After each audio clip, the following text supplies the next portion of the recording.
Good afternoon.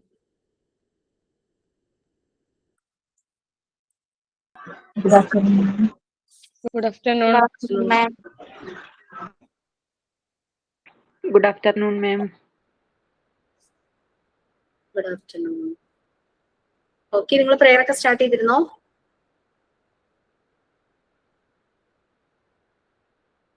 No, ma'am. Please.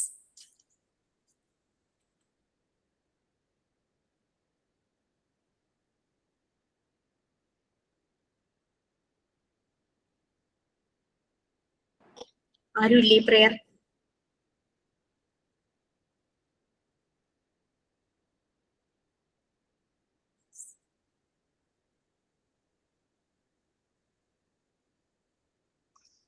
Yes. ഞാൻ ചൊല്ലട്ടെ. കാണായ ലോകങ്ങൾ കാക്കുന്ന ദേവ, കാരുണ്യ സിന്ധോ നമിക്കുന്നു ഞങ്ങൾ. കാണായ ലോകങ്ങൾ കാക്കുന്ന ദേവ, കാരുണ്യ സിന്ധോ നമിക്കുന്നു ഞങ്ങൾ. കരളിന്റെ പൂക്കൾ നിൻപാദതാരിൽ കാണിക്ക വെച്ചു നമിക്കുന്നു ഞങ്ങൾ. ലോകാ സമസ്ത സുഖി ഓ ഭവന്തു, ഈ മന്ത്രമീ ലോകമെങ്ങും മുഴങ്ങും. വിജ്ഞാനദീപം നിറകതിർത്തുക, നേരിന്റെ പാത തെളിക്കണേ ദേവാ. വിജ്ഞാനദീപം നിറകതിർത്തുക, നേരിന്റെ പാത തെളിക്കണേ ദേവാ. കാണായ ലോകങ്ങൾ കാക്കുന്ന ദേവ, കാരുണ്യ സിന്ധു നമിക്കുന്നു ഞങ്ങൾ. Okay ma'am.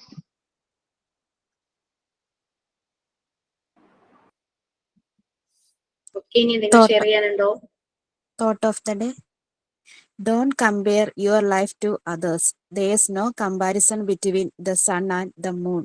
They shine when it's their own time.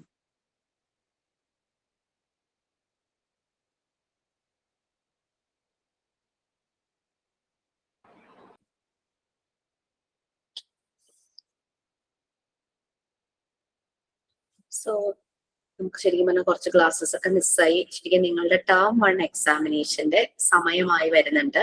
Last Friday ആയിരുന്നു 15 ബാച്ചിന്റെ ടേം 1 എക്സാമിനേഷൻ. സോ ഒരു 2-3 വീക്സ് ഒക്കെ കഴിഞ്ഞ് കഴിഞ്ഞാൽ ടേം എക്സാമിനേഷന് റെഡി ആയിക്കോളൂ കേട്ടോ. ടേം 1 എക്സാമിനേഷൻ എന്ന് പറഞ്ഞു കഴിഞ്ഞാൽ മോഡ്യൂൾ 1-ലെ പാർട്ട് 1-ഉം പാർട്ട് 2-ഉം കംപ്ലീറ്റ് ആയി കഴിയുമ്പോൾ നമ്മൾ എഴുതുന്ന ഒരു എക്സാമിനേഷൻ ആണ്. നമുക്കതൊരു ശരിക്കും ഒരു പ്രാക്ടീസ് ആണ്. മെയിൻ എക്സാമിലേക്കുള്ള ഒരു സ്റ്റെപ്പ്. മെയിൻ എക്സാം എങ്ങനെയാണ്, ഏത് പാറ്റേൺ ആണെന്നൊക്കെ മനസ്സിലാവും. ഈ 50 ക്വസ്റ്റ്യൻ ആയിരിക്കും വരുന്നത്. 2 മാർക്സ് ഈച്ച് ആണ്. 100 മാർക്സ് ടോട്ടൽ. 50 ക്വസ്റ്റ്യനിൽ 40 ക്വസ്റ്റ്യൻ ആണ് പാർട്ട് 1-നും പാർട്ട് 2-നും. 10 ക്വസ്റ്റ്യൻ ആണ് ഇംഗ്ലീഷിന് വരുന്നത്. നിങ്ങൾക്ക് അതുവരെ എടുത്തുള്ള ഇംഗ്ലീഷിന്റെ ഭാഗങ്ങളിൽ നിന്ന് 10 ക്വസ്റ്റ്യനും ഉണ്ടായിരിക്കും. പിന്നെ നമ്മൾ ലൈവ് ആയിട്ട് തന്നെ എഴുതണം. ഒരു ടൈം പറഞ്ഞിട്ടുണ്ടെങ്കിൽ ആ ടൈമിൽ തന്നെ നമ്മൾ എഴുതണം. ഗൂഗിൾ മീറ്റിന്റെ ഒരു ലിങ്ക് പ്രൊവൈഡ് ചെയ്യും. അത് ഇപ്പൊ ഇതുപോലെ ക്ലാസ്സിൽ കയറാൻ ഒരു ഗൂഗിൾ മീറ്റ് ലിങ്ക് ഉണ്ടല്ലോ, അതുപോലെ തന്നെ ഒരു ഗൂഗിൾ മീറ്റ് ലിങ്ക് പ്രൊവൈഡ് ചെയ്യും. നിങ്ങൾ ഓൺ ചെയ്തിട്ട് വീഡിയോ ഓൺ ചെയ്ത് ഓഡിയോ ഓഫ് ചെയ്ത് വെക്കണം. എന്നിട്ട് നിങ്ങളുടെ വാട്സാപ്പ് ഗ്രൂപ്പിലേക്ക് നിങ്ങൾക്ക് ടൈം ആവുമ്പോൾ, എക്സാമിന്റെ ടൈം ആവുമ്പോഴേക്കും ഒരു ക്വസ്റ്റ്യൻ പേപ്പറിന്റെ, നമ്മൾ മോക്ക് ടെസ്റ്റിന്റെ ഒക്കെ ഒരു ലിങ്ക് പോലെ കിട്ടില്ലേ, അതുപോലെ ക്വസ്റ്റ്യൻ പേപ്പറിന്റെ ഒരു ഗൂഗിൾ ഫോമിന്റെ ഒരു ലിങ്ക് വരും. ഓപ്പൺ ചെയ്തിട്ട് എക്സാം എഴുതാം. 15-20 മിനിറ്റ്സ് കൊണ്ടൊക്കെ നമുക്ക് തീരും. പക്ഷെ ശ്രദ്ധിക്കുക, നമ്മൾ സ്ക്രോൾ ചെയ്യുമ്പോൾ പലപ്പോഴും ടച്ച് ഭയങ്കര സെൻസിറ്റീവ് ആണല്ലോ സ്ക്രീൻ, ടച്ച് സെൻസിറ്റീവ് ആണല്ലോ സ്ക്രീൻ. അപ്പൊ അങ്ങനെ ആൻസർ മാറി പോകാതെയൊക്കെ ഒന്ന് ശ്രദ്ധിക്കുക. പിന്നെ ടെൻഷൻ ഒന്നും വേണ്ട. ഈവനിങ് ടൈമിലായിരിക്കും എക്സാം മിക്കവാറും. മോസ്റ്റ് പ്രോബ്ലം എന്തെങ്കിലും കാരണങ്ങൾ കൊണ്ട് മാത്രമാണ് ടേം 1 എക്സാമിനേഷൻസ് പകല് ടൈമിലേക്ക്, രാത്രി എന്തെങ്കിലും അസൗകര്യം ഉണ്ടെങ്കിൽ. അപ്പൊ അത് ഓർത്ത് വിഷമിക്കൊന്നും വേണ്ട. നമുക്കൊരു പ്രാക്ടീസ് ആണ്. പക്ഷെ മെയിൻ എക്സാം നിങ്ങൾക്ക് ഈവനിങ് ടൈമിൽ തന്നെ പ്രൊവൈഡ് ചെയ്യുന്നതാണ്, പകല് വർക്കിംഗ് ചെയ്യുന്നവരൊക്കെ ഉണ്ടെങ്കിൽ. ഇനി എക്സാമിനേഷനെ കുറിച്ച് ഡൗട്ട് ഒന്നും ഇല്ലല്ലോ? എന്തെങ്കിലും അസൗകര്യം പറ്റിക്കഴിഞ്ഞാലോ അന്നേരം അറ്റൻഡ് ചെയ്യാൻ പറ്റാതെ? ടേം എക്സാമിന്റെ കാര്യമാണോ? അതെ മാം. ടേം എക്സാമിനേഷൻ ആവുമ്പോൾ അസൗകര്യം അതൊരു പ്രശ്നമില്ല. ആ ലിങ്ക് അവിടെ കിടക്കുന്നുണ്ടാവും. നമുക്ക് പ്രാക്ടീസ് ചെയ്യാം. കാരണം അതിന്റെ സ്കോർ നമുക്ക് റിസൾട്ട് ആയിട്ട് പബ്ലിഷ് ചെയ്യില്ലെന്നേ ഉള്ളൂ, ടൈം മാറിക്കഴിഞ്ഞു കഴിഞ്ഞാല്. പക്ഷെ മെയിൻ എക്സാമിന് നമ്മൾ നല്ലപോലെ ഒന്ന് ഷെഡ്യൂൾ ചെയ്യണം. മെയിൻ എക്സാം നിങ്ങൾക്ക് പറ്റിയില്ലെങ്കിൽ അത് ഇൻഫോം ചെയ്യാൻ വേണം, PROനെ ഞാൻ ഇൻഫോം ചെയ്യണം. മാം എക്സാമിന് ടൈമില് എനിക്ക് ഡെലിവറി വരുന്നു. അപ്പൊ ഞാൻ പറഞ്ഞിട്ടുണ്ടായിരുന്നു. അപ്പൊ അവര് പറഞ്ഞു ഈ ഗ്രൂപ്പിന്റെ കൂടെ അല്ലെങ്കിൽ അടുത്ത ബാച്ചിന്റെ കൂടെ ചെയ്യാമെന്ന് പറഞ്ഞു. അങ്ങനെ ചെയ്യാം. ടേം 1ഉം ടേം 2ഉം എഴുതി കഴിയുമ്പോഴേക്കും ടേം എക്സാമിന്റെ നമുക്ക് സമയം ഏതാ വരുന്നത്? മീൻസ് പകൽ സമയമാണോ വരുന്നത്? നമ്മള് പകൽ ഈവനിങ് ടൈം നമ്മൾ പ്രിഫർ ചെയ്യാറുണ്ട്. ഈ മെയിൻ എക്സാം എന്തായാലും ഈവനിങ് 7 അല്ലെങ്കിൽ 7:30 അത് നിങ്ങൾ ഇൻഫോം ചെയ്യും. ടേം എക്സാം അങ്ങനെ ഈവനിങ് ടൈം പ്രിഫർ ചെയ്യാറുണ്ട്. പിന്നെ എന്തെങ്കിലും നമുക്ക് ടെക്നിക്കൽ സൈഡിൽ നിന്ന് എന്തെങ്കിലും ഒരു ഇഷ്യൂസ്, അങ്ങനെ ടെക്നിക്കൽ ഇഷ്യൂസോ ടെക്നിക്കൽ സൈഡിൽ നിന്ന് എന്തെങ്കിലും പ്രശ്നങ്ങൾ വരുമ്പോഴാണ് നമ്മളത് നിങ്ങളുടെ ക്ലാസ് ടൈമിലേക്കൊക്കെ മാറ്റാറ്. അത് വളരെ റെയർ ആണ് അങ്ങനെ സംഭവിച്ചിരിക്കുന്നത്, ചില ബാച്ചുകൾക്ക് മാത്രം. കാരണം ഒരു ബാച്ചിന്റെ ടേം എക്സാമിനേഷന്റെ സമയത്ത് തന്നെയായിരുന്നു വേറൊരു ബാച്ചിന്റെ മെയിൻ എക്സാമിനേഷൻ. അപ്പൊ നമ്മളവിടെ പ്രയോറിറ്റി മെയിൻ എക്സാമിന് കൊടുത്തു. എന്നിട്ട് അവർക്ക് ഈവനിങ് ടൈം കൊടുത്തു, ഇവരുടെ ഡേ ടൈമിൽ വെച്ചു. അങ്ങനെയൊക്കെ വന്നതുകൊണ്ട് മാത്രം, അത് ചിലർക്ക് മാത്രമേ ഉള്ളൂ കേട്ടോ. പിന്നെ അതുപോലെ തന്നെ ഇപ്പൊ എനിക്കൊരു സംശയം വന്നു, ഓപ്ഷൻസ് ഉണ്ടാകുമോ? നിങ്ങളുടെ മോക്ക് ടെസ്റ്റ് ഇല്ലേ, അതേ പാറ്റേൺ ആണ് കേട്ടോ, അതേ പാറ്റേൺ. മോക്ക് ടെസ്റ്റിൽ എന്താ, ഒരു മാർക്കായിരിക്കും ആൻസർ വരുന്നത്, പിന്നെ അപ്പൊ തന്നെ സ്കോർ അറിയാൻ പറ്റും. ഇത് അപ്പൊ തന്നെ സ്കോർ അറിയാൻ പറ്റില്ല, മേ ബി നെക്സ്റ്റ് വീക്ക്. അങ്ങനെ term exam maybe next week അല്ലെങ്കിൽ വിത്തിൻ 10 days വരും. പക്ഷെ മെയിൻ എക്സാമിന്റെ റിസൾട്ട് കുറച്ച് ടൈം എടുക്കും, അത്രയും സബ്ജക്റ്റുകൾ ഉണ്ടല്ലോ, അത് ഒരു ഇതല്ലേ ഉള്ളൂ. Okay, so fine. അത്രയും കാര്യങ്ങൾ. നമ്മൾ ഇച്ചിരി ബാക്കിലാണ് മേ ബി ഞാൻ, കാരണം ഞാൻ 2 ക്ലാസ് നിങ്ങൾക്ക് എനിക്ക് എടുക്കാനായിട്ട് പറ്റിയില്ലല്ലോ. സോ ലാസ്റ്റ് ക്ലാസ്സിൽ എന്താ പറഞ്ഞത്? ഇപ്പം ക്ലാസ്സില് നമുക്ക് ഗൂഗിളിന്റെ എക്സാമിന്റെ വരുമല്ല, അപ്പൊ തന്നെ എഴുതാണ്ട് കുറച്ചു നേരം കഴിഞ്ഞിട്ട് ഓപ്പൺ ചെയ്ത് അങ്ങനെ എഴുതാൻ പറ്റുമോ? അത് അങ്ങനെയാ? ടൈം 1 hour ആണ്, 7 to 8 ആണ് പറഞ്ഞിരിക്കുന്നതെങ്കിൽ ആ ടൈമിനുള്ളിൽ സബ്മിറ്റ് ചെയ്തിരിക്കണം. ഓക്കെ അതാ ചോദിക്കണം. നിങ്ങൾ 7:30 കയറി, നോ പ്രോബ്ലം. കയറുമ്പോ ഒന്ന് ഇൻഫോം ചെയ്യണം 7:30 കയറി, അല്ലെങ്കിൽ പറയണം എന്തുകൊണ്ടാണ് അത്രയും ലേറ്റ് ആയി, നേരത്തെ ഒന്ന് പറയാൻ പറ്റുന്നതാണെങ്കിൽ ചെയ്യാം. അത് കഴിഞ്ഞിട്ട് ഇറങ്ങാൻ നേരത്ത് ഒന്ന് നമ്മൾ എക്സാം സബ്മിറ്റ് ചെയ്ത് കഴിയുമ്പോൾ നമ്മൾ ഇൻവിജിലേറ്ററിനോട് പറയണം സബ്മിറ്റ് ചെയ്തു, നമ്മളുടെ പേരും റോൾ നമ്പറും പറഞ്ഞ് സബ്മിറ്റ് ചെയ്യുമ്പോൾ അവർ നോക്കും സബ്മിറ്റ് ആയിട്ടുണ്ടോ എന്ന്. അപ്പൊ അവര് കൺഫർമേഷൻ പറയാം സബ്മിറ്റ് ആയിട്ടുണ്ട്, ലെഫ്റ്റ് ആയിക്കോളൂ എന്ന് പറയുമ്പോൾ മാത്രമാണ് ലെഫ്റ്റ് ചെയ്യേണ്ടത്. അല്ലെങ്കിൽ ചിലപ്പോ സബ്മിറ്റ് ആവാതെ കിടന്നു കഴിഞ്ഞാൽ പിന്നെ അത് നമ്മൾ എക്സാം എഴുതാത്ത പോലെ ആയിരിക്കൂലേ. അതുകൊണ്ടാണ് ടേം 1ഉം ടേം 2 എക്സാമിനേഷൻ നിങ്ങൾക്ക് പ്രൊവൈഡ് ചെയ്യുന്നത്, ഒരു പ്രാക്ടീസ്. അപ്പൊ നമുക്ക് അതിന്റെ ടെക്നിക്കൽ സൈഡും എങ്ങനെയാണ് പാറ്റേൺ അങ്ങനത്തെ കാര്യങ്ങളെല്ലാം മനസ്സിലാവും. Okay miss, thank you. റെക്കോർഡിനെ കുറിച്ചാണ് കഴിഞ്ഞ ക്ലാസ്സിൽ ഞാൻ റെക്കോർഡിനെ കുറിച്ചാണല്ലേ പറഞ്ഞത്. ഏത് ഭാഗമായിരുന്നു അത് കംപ്ലീറ്റ് ചെയ്തിട്ട് നമുക്ക് പോർഷനിലേക്ക് പോവാന്ന് വെച്ചിട്ട്? സ്റ്റോറി ഒക്കെ, ഇല്ലുസ്ട്രേഷൻ സ്റ്റോറി അടുത്ത റെക്കോർഡാ മാം പറഞ്ഞോണ്ട്. സ്റ്റോറി മുഴുവൻ പറഞ്ഞോ അതോ ജസ്റ്റ് ഇൻട്രോ പറഞ്ഞതായിരുന്നോ? ഇൻട്രോ പറഞ്ഞതേ ഉള്ളൂ മാം, ഈ ക്ലാസ്സിൽ വിശദമായിട്ട് പറയാന്ന് പറഞ്ഞു. റൈം മുഴുവൻ പറഞ്ഞു തന്നു. റൈം നിങ്ങൾ എഴുതി തുടങ്ങിയോ? റൈം എഴുതി തുടങ്ങി. എന്നായിരുന്നു ഞാൻ റൈമിന്റെ ഡീറ്റെയിൽസ് പറഞ്ഞേ? കഴിഞ്ഞ ക്ലാസ്സിലായിരുന്നോ?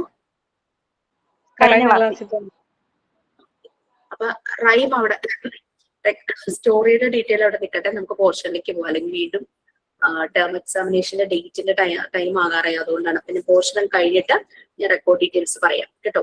നമ്മൾ ഇനി എടുക്കേണ്ട ചാപ്റ്റർ ഏതാ? Part 2 educational psychology.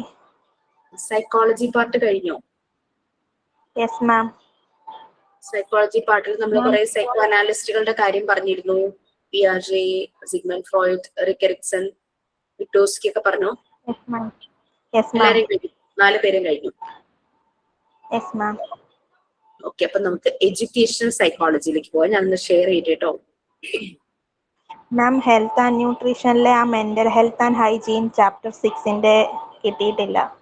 മനസ്സിലായി. ഞാനത് എന്നെ ഇടയ്ക്കൊന്ന് ആരെങ്കിലും ഒന്ന് വാട്സാപ്പിലും കൂടെ ഒന്ന് റിമൈൻഡ് ചെയ്യണേ. ഞാൻ എഴുതി വെക്കും. പിന്നെ ഈ ബുക്ക് ഞാൻ ക്ലാസ്സിൽ വരുമ്പോഴാണ് നോക്കുന്നത്. ഞാനിപ്പോ കണ്ടു അത്. കുറച്ചും കൂടെ ക്വസ്റ്റ്യൻസ് Okay. കൂടെ ആഡ് ചെയ്യണം എന്നൊക്കെ മനസ്സിൽ വിചാരിച്ചൊക്കെ ഇരിക്കുന്നുണ്ട്. അതും കൂടെ ആഡ് ചെയ്തിട്ട് തരാം എന്നൊക്കെ വിചാരിച്ചു. PFA ഒക്കെ എടുത്തല്ലോ നമ്മൾ എക്സ്ട്രാ. Yes, ma'am.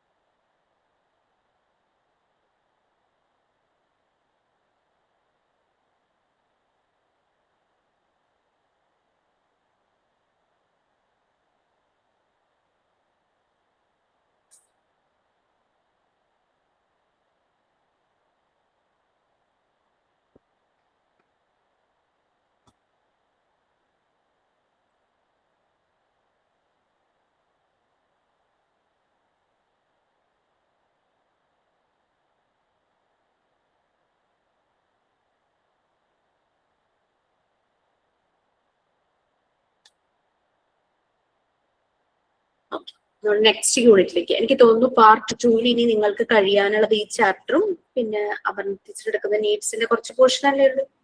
അതോടുകൂടി പാർട്ട് 2 അല്ല മാം, തീരില്ലേ? Difference mechanism. ഡിഫൻസ് മെക്കാനിസവും നിങ്ങൾക്ക് എടുക്കാനുണ്ട് അല്ലേ? Yes ma'am. സോ അതും ഞാൻ തന്നെയാണ് കേട്ടോ എടുക്കുന്നത്. അപ്പൊ അത് കഴിഞ്ഞു കഴിഞ്ഞാൽ നിങ്ങൾ ടേം 2 എക്സാമിനേഷൻ അല്ല ടേം 1 എക്സാമിനേഷന് വേണ്ടി റെഡി ആയിക്കോളൂ കേട്ടോ. കഴിയാൻ നോക്കണ്ട. കഴിഞ്ഞ യൂണിറ്റ്സ് ഒക്കെ ഒന്ന് റിഫ്രഷ് ചെയ്ത് പോവുക. എഡ്യൂക്കേഷണൽ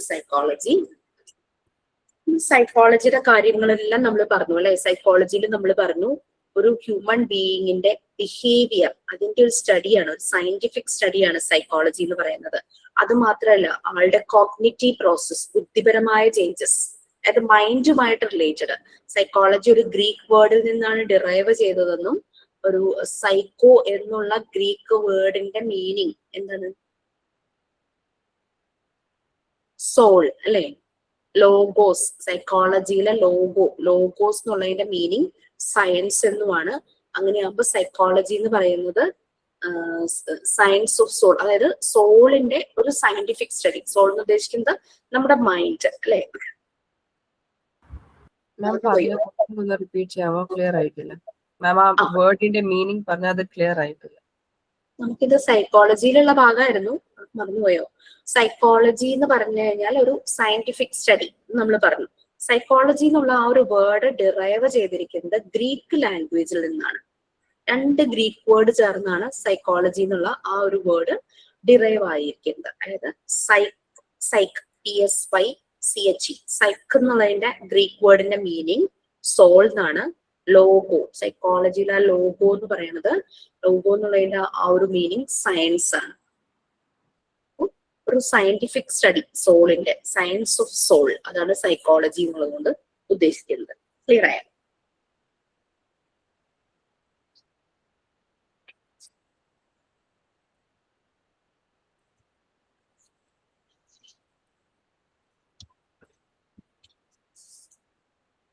അപ്പൊ ഈ സൈക്കോളജിയുടെ ആപ്ലിക്കേഷൻ എഡ്യൂക്കേഷണൽ സെറ്റിംഗ്സിൽ വരുന്നതാണ് എഡ്യൂക്കേഷണൽ സൈക്കോളജി.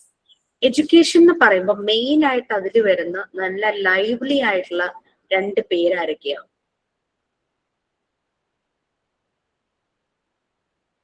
ടീച്ചറും സ്റ്റുഡൻറ്റും. അതെ, ടീച്ചറും സ്റ്റുഡൻസും. നമുക്ക് കുറച്ചുകൂടെ അതിനെ ഒന്ന് ഷേപ്പ് ആയിട്ടൊന്ന് പറയുവാണെങ്കിൽ ലേണറും എഡ്യൂക്കേറ്ററും, അല്ലെങ്കിൽ ലേണറും ഫെസിലിറ്റേറ്ററും. ടീച്ചർ സ്റ്റുഡന്റ് എന്നുള്ളൊരു കൺസെപ്റ്റ് ഒരു ട്രഡീഷണൽ വേ ആണ് അല്ലേ. ടീച്ചർ ഇങ്ങനെ വലിയൊരു പ്ലാറ്റ്ഫോമിൽ നിന്ന് ക്ലാസ് എടുക്കുന്നു, കുട്ടികളെല്ലാം ഇങ്ങനെ കേട്ടിരിക്കുന്നു. ടീച്ചർ പറഞ്ഞാൽ മാത്രമേ കുട്ടിക്ക് അനങ്ങാൻ പാടുള്ളൂ. കുട്ടി ക്വസ്റ്റ്യൻ ചോദിച്ചാൽ ചിലപ്പോൾ ടീച്ചർക്ക് ഇഷ്ടപ്പെടണമെന്നില്ല. കുട്ടികളെ കൊണ്ട് ചോദ്യം ചോദിപ്പിക്കാൻ പറ്റുന്ന ഒരു ടീച്ചർ ആയിരിക്കണം നമ്മളുടെ ഈ ഒരു ഇപ്പോഴുള്ള എഡ്യൂക്കേഷൻ സിസ്റ്റത്തിൽ വേണ്ടത്. അവിടെ ചോദ്യം ചോദിക്കാനുള്ള റൈറ്റ്സ് കുട്ടികൾക്കാണ്, ടീച്ചർക്കല്ല അല്ലെ. ശരിയാണോ? അവര് ചോദിക്കണം. അങ്ങനെയാണ് ആ ലേണിംഗ് പ്രോസസ് പോകേണ്ടത്. ഒരു എക്സ്പീരിയൻഷ്യൽ ലേണിംഗ് ആയിരിക്കണം. എക്സ്പീരിയൻസസും എക്സസൈസസും ആക്ടിവിറ്റി ഓറിയന്റഡ് ആയിരിക്കണം ലേണിംഗ് എന്ന് പറയുന്നത്. തിയറിറ്റിക്കൽ ബേസ്ഡ് ആകരുത്. കംപ്ലീറ്റ് കുറെ എഴുതപ്പെട്ട തിയറി പ്രിൻസിപ്പിൾ അതിനെ മാത്രം ബേസ് ചെയ്ത് വരുന്നത്. നമ്മളിപ്പോ നല്ല പോലെ ക്ലാസ് ഒക്കെ എടുക്കുന്ന ഒരു ടീച്ചർ ആയിരിക്കാം, പക്ഷെ നമ്മൾ ഒരു 100 പ്രാവശ്യം പഠിപ്പിച്ച ഒരു ടോപ്പിക് ആണെങ്കിൽ കൂടിയും നമ്മൾ 101ാമത് ആ ക്ലാസ് എടുക്കാൻ പോകുമ്പോഴും നമ്മൾ അതിനെ അപ്ഗ്രേഡ് ചെയ്തിട്ട് വേണം ക്ലാസ് എടുക്കാൻ പോകാൻ. ടീച്ചറുടെ ഏറ്റവും നല്ലൊരു ക്വാളിറ്റി അതാണ്. അപ്പൊ എനിക്ക് ഇതൊക്കെ അറിയാം, ഇതൊക്കെ സിമ്പിൾ എന്ന് പറഞ്ഞിട്ട് ഓടിപ്പോയി ക്ലാസ് എടുക്കാൻ ചെയ്യും. ആ ക്ലാസ്സിലേക്ക് പോകുമ്പോൾ വീണ്ടും പ്രിപ്പയർ ചെയ്യണം. എന്തെങ്കിലും ചേഞ്ചസ് അപ്ഡേഷൻ നടന്നിട്ടുണ്ടോ എന്നുള്ളത്. നിങ്ങള് ഹെൽത്ത് ആൻഡ് ഹൈജീനില് കോമൺ ചൈൽഡ്ഹുഡ് ഡിസീസ് ഒക്കെ വന്നപ്പം കുട്ടികളുടെ വാക്സിനേഷനെ പറ്റി ടീച്ചർ ക്ലാസ്സിൽ പറഞ്ഞു തന്നിട്ടുണ്ടാവും അല്ലെ. അതിലൊരു ടേബിളും നമ്മുടെ PDF ഒരു ടേബിളും കൊടുത്തിട്ടുണ്ട്. നമ്മൾക്കറിയാം അത് ഞങ്ങൾ ഫോളോ ചെയ്താൽ ശരിയാകില്ല എന്നുള്ളത് നമ്മൾക്കറിയാം. കാരണം അത് എഴുതിയ സമയത്തുള്ള ടേബിളാണ്. അതിലിപ്പോ പല അപ്ഡേറ്റ്സ് നടന്നിട്ടുണ്ട്, അപ്ഗ്രഡേഷൻ നടന്നിട്ടുണ്ട്. കൊച്ചു കുട്ടികളുള്ളവരെ വാക്സിനേഷൻ കൊടുക്കാൻ പോകുന്ന അമ്മമാർ ഈ ഗ്രൂപ്പിലുണ്ടെങ്കിൽ അവർക്ക് കറക്റ്റ് ആയിട്ട് അതിന്റെ അപ്ഡേഷൻ അറിയാം. അതുകൊണ്ട് നമുക്കൊന്നും എഴുതിയത് ഫുള്ളായിട്ട് ഫോളോ ചെയ്യാന്നുള്ളതല്ല, നമുക്കൊരു റെഫറൻസ് മാത്രമാണ് നമ്മളുടെ കയ്യിൽ കിട്ടുന്ന ടെക്സ്റ്റ്. അത് ഏത് സബ്ജക്റ്റും ആയിക്കോട്ടെ, നമ്മൾ അതിന്റെ വൈഡ് ആയിട്ട് നമ്മൾ കാര്യങ്ങൾ പഠിക്കണം. അപ്പൊ think out of the box. ഒരു കൊച്ചു ഫ്രെയിമിനകത്ത് ഒരു ബോക്സിനകത്തായി പോവല്ല വേണ്ടത്. Think out of the box. അതിന് പുറത്തേക്ക് നമ്മൾ ചിന്തിക്കണം. അപ്പോഴാണ് എഡ്യൂക്കേഷൻ കംപ്ലീറ്റ് ആവുള്ളൂ. എഡ്യൂക്കേഷൻ വൈഡ് ആയിരിക്കണം. നമ്മൾ മനസ്സിലാക്കിയ കാര്യങ്ങൾ, നോളജ്. എനിക്ക് കുറേ കാര്യങ്ങളിൽ അറിവുണ്ട്, പക്ഷെ ഞാൻ മിണ്ടില്ല. ഒരു മനുഷ്യന് ഞാൻ പറഞ്ഞു കൊടുക്കില്ലെങ്കിൽ അതിന്റെ എഡ്യൂക്കേഷൻ കൊണ്ട് യാതൊരു പ്രയോജനം. നമ്മൾ മറ്റുള്ളവർക്ക് അത് പകർന്നു കൊടുക്കണം, നമുക്ക് കിട്ടിയ നോളജ്. അപ്പോഴാണ് എഡ്യൂക്കേഷൻ കംപ്ലീറ്റ് ആവുക. എഡ്യൂക്കേഷൻ വൈഡ് ആൻഡ് കംപ്ലീറ്റ് ആവുന്നത് അപ്പോഴാണ്. നമ്മൾ ഔട്ട് ഓഫ് ദ ബോക്സ് ചിന്തിക്കണം, അപ്ഗ്രേഡ് ചെയ്തുകൊണ്ടേയിരിക്കണം. ഓരോ സമയത്തും നമ്മൾക്ക് കിട്ടിയ ഇൻഫർമേഷനെ നമ്മൾ നല്ല കാണാതെ പഠിക്കുകയോ അങ്ങനെ അങ്ങ് വിഴുങ്ങുവല്ല ചെയ്യേണ്ടത്. നമ്മൾ അനലൈസ് ചെയ്യണം. അതിന്റെ കറക്റ്റ് ആണോ എല്ലാം അനലൈസ് ചെയ്ത് മനസ്സിലാക്കി നമ്മളതൊരു നോളജ് ആക്കി വെച്ചിട്ട് അത് മറ്റുള്ളവരിലേക്ക് പകർന്നു കൊടുക്കാനായിട്ട് പറ്റണം. അപ്പോഴാണ് ഒരു സൊസൈറ്റിക്ക് പ്രൊഡക്റ്റീവായ മക്കളായിട്ട് ഇൻസ്റ്റിറ്റ്യൂഷനിൽ നിന്ന് കുട്ടികളെ ഇറങ്ങുള്ളൂ. അല്ലാതെ ഇറങ്ങുന്നവരൊക്കെ എന്താ ഒരു റോബോട്ട് പോലെ ഇരിക്കൂലെ, ഒരു ബൊമ്മ പോലെ, ഒരു ഡോള് പോലെ ആയിരിക്കും. കുറെ കാര്യങ്ങൾ കുത്തി നിറച്ച് പരീക്ഷയ്ക്ക് വേണ്ടി പഠിച്ച് പേപ്പറിൽ എഴുതി വെക്കുന്ന കുട്ടികളായിരിക്കും. അങ്ങനെയൊക്കെയാണ് നമ്മുടെ എഡ്യൂക്കേഷൻ സിസ്റ്റത്തിൽ ഒരു മാറ്റം വരേണ്ടത്. അപ്പൊ നമ്മൾ നിൽക്കുന്ന ഒരു പ്ലാറ്റ്ഫോമിൽ നമ്മൾക്കത് പറ്റുവാണെങ്കിൽ നമുക്ക് കുറെ ഇടങ്ങളിൽ ആ ഒരു മാറ്റം വരുത്താനായിട്ട് പറ്റും. കുറെ കുട്ടികൾ അവരുടെ പഠന രീതി മാറും, അവർ കുറച്ചുകൂടെ അറിവുള്ളവരായിട്ട് മാറും.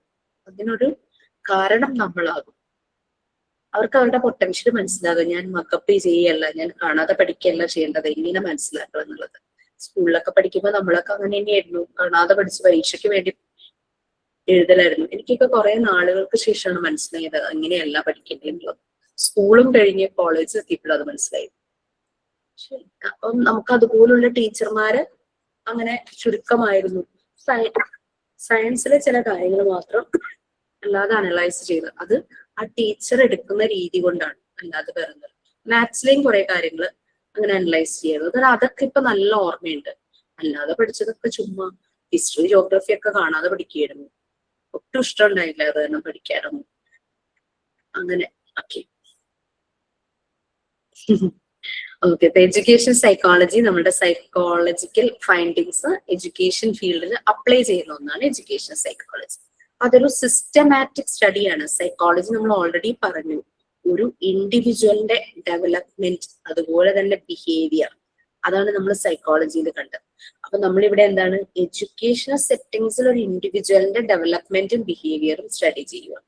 ഒരു കുട്ടീനെ നല്ല പോലെ മനസ്സിലാക്കി കഴിഞ്ഞാൽ ആ ഒരു ടീച്ചർക്ക് എളുപ്പമായി ആ കുട്ടിക്ക് എന്ത് പഠിപ്പിക്കണം, എങ്ങനെ പഠിപ്പിക്കണം, എപ്പോൾ പഠിപ്പിക്കണം നമുക്ക് മനസ്സിലാവും. വാട്ട്, വെൻ, ഹൗ, അത് നമുക്ക് ക്ലിയർ ആവും. എന്ത് പഠിപ്പിച്ചിട്ടും അവന്റെ തലയിൽ കയറുന്നില്ല. എന്തുകൊണ്ടാണ്? ആ കുട്ടിയെ നമ്മൾ അറിയണില്ല. കുട്ടിയെ അറിഞ്ഞു കഴിഞ്ഞു കഴിഞ്ഞാൽ നമ്മൾക്ക് അത് മനസ്സിലാക്കി കൊടുക്കാനായിട്ട് പറ്റും. ടീച്ചർമാരുടെ കാര്യം തന്നെയല്ല, പാരന്റ്സ്, കുട്ടികളെ വീട്ടില് പഠിപ്പിക്കുന്ന പാരന്റ്സ് ഉണ്ടാവുമല്ലോ. പാരന്റ്സ് ഭയങ്കരമായിട്ട് ചിലപ്പോൾ സമയത്ത് സ്ട്രഗിൾ ചെയ്യുന്ന കാണാം.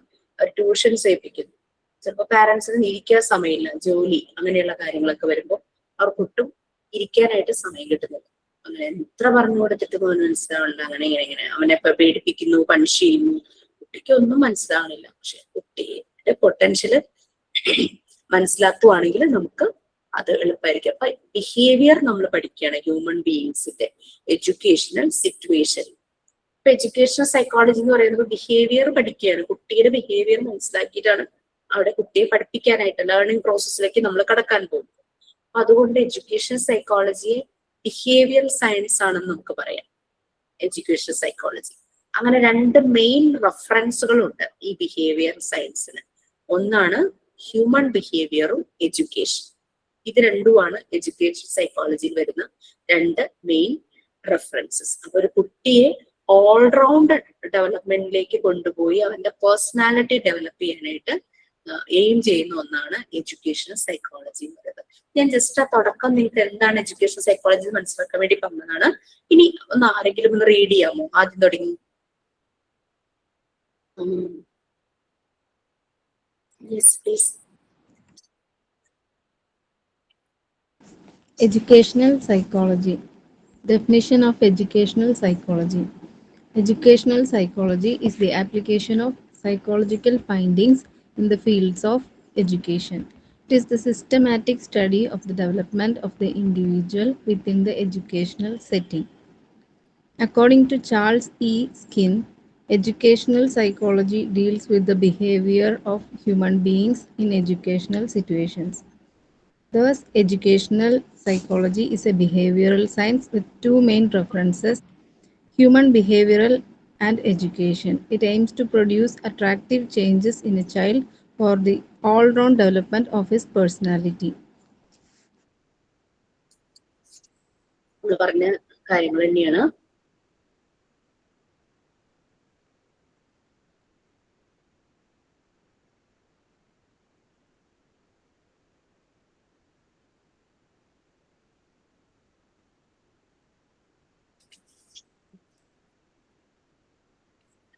ഒരു സയന്റിഫിക് സ്റ്റഡിയാണ് അല്ലെ, ഹ്യൂമൻ ബീയിങ് അവരുടെ ലേണിംഗ് പ്രോസസ്സിന്റെ ഒരു സയന്റിഫിക് സ്റ്റഡിയാണ്.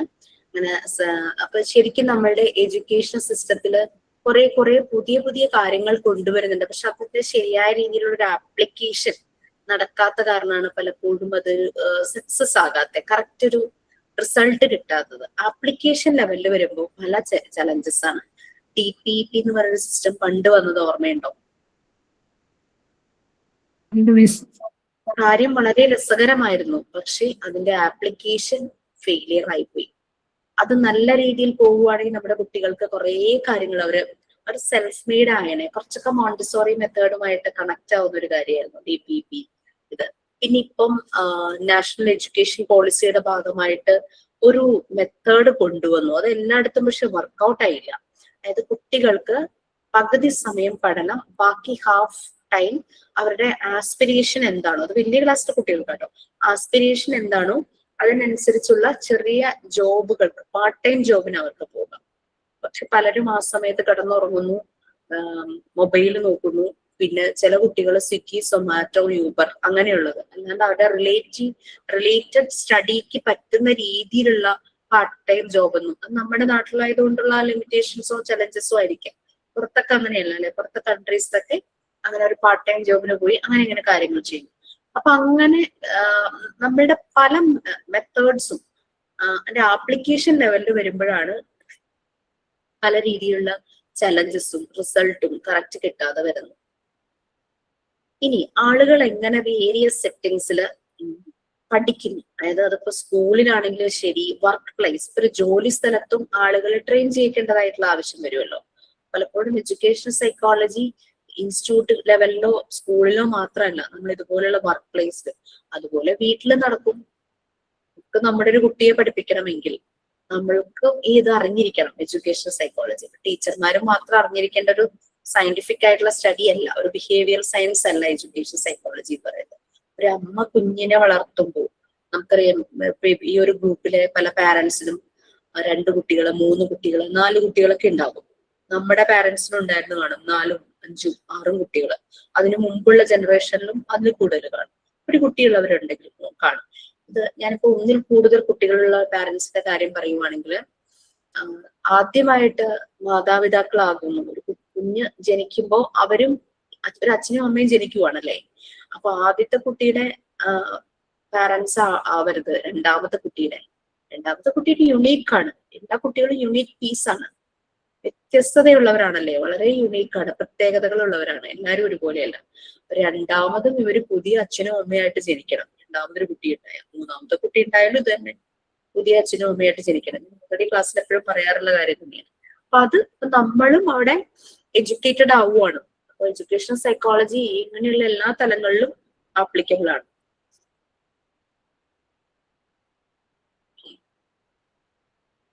ഓക്കെ, നെക്സ്റ്റ് പോർഷൻസ് ആയിട്ട് വായിക്കാമോ? നെക്സ്റ്റ് എന്നോട് അവർ വായിക്കണമെന്ന് പറയാം. അടുത്ത 3 പാരഗ്രാഫ്സ് ഉണ്ട്, ഒന്ന് വായിക്കാം.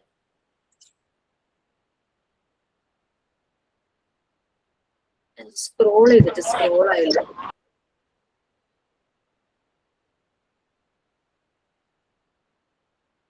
യെസ്,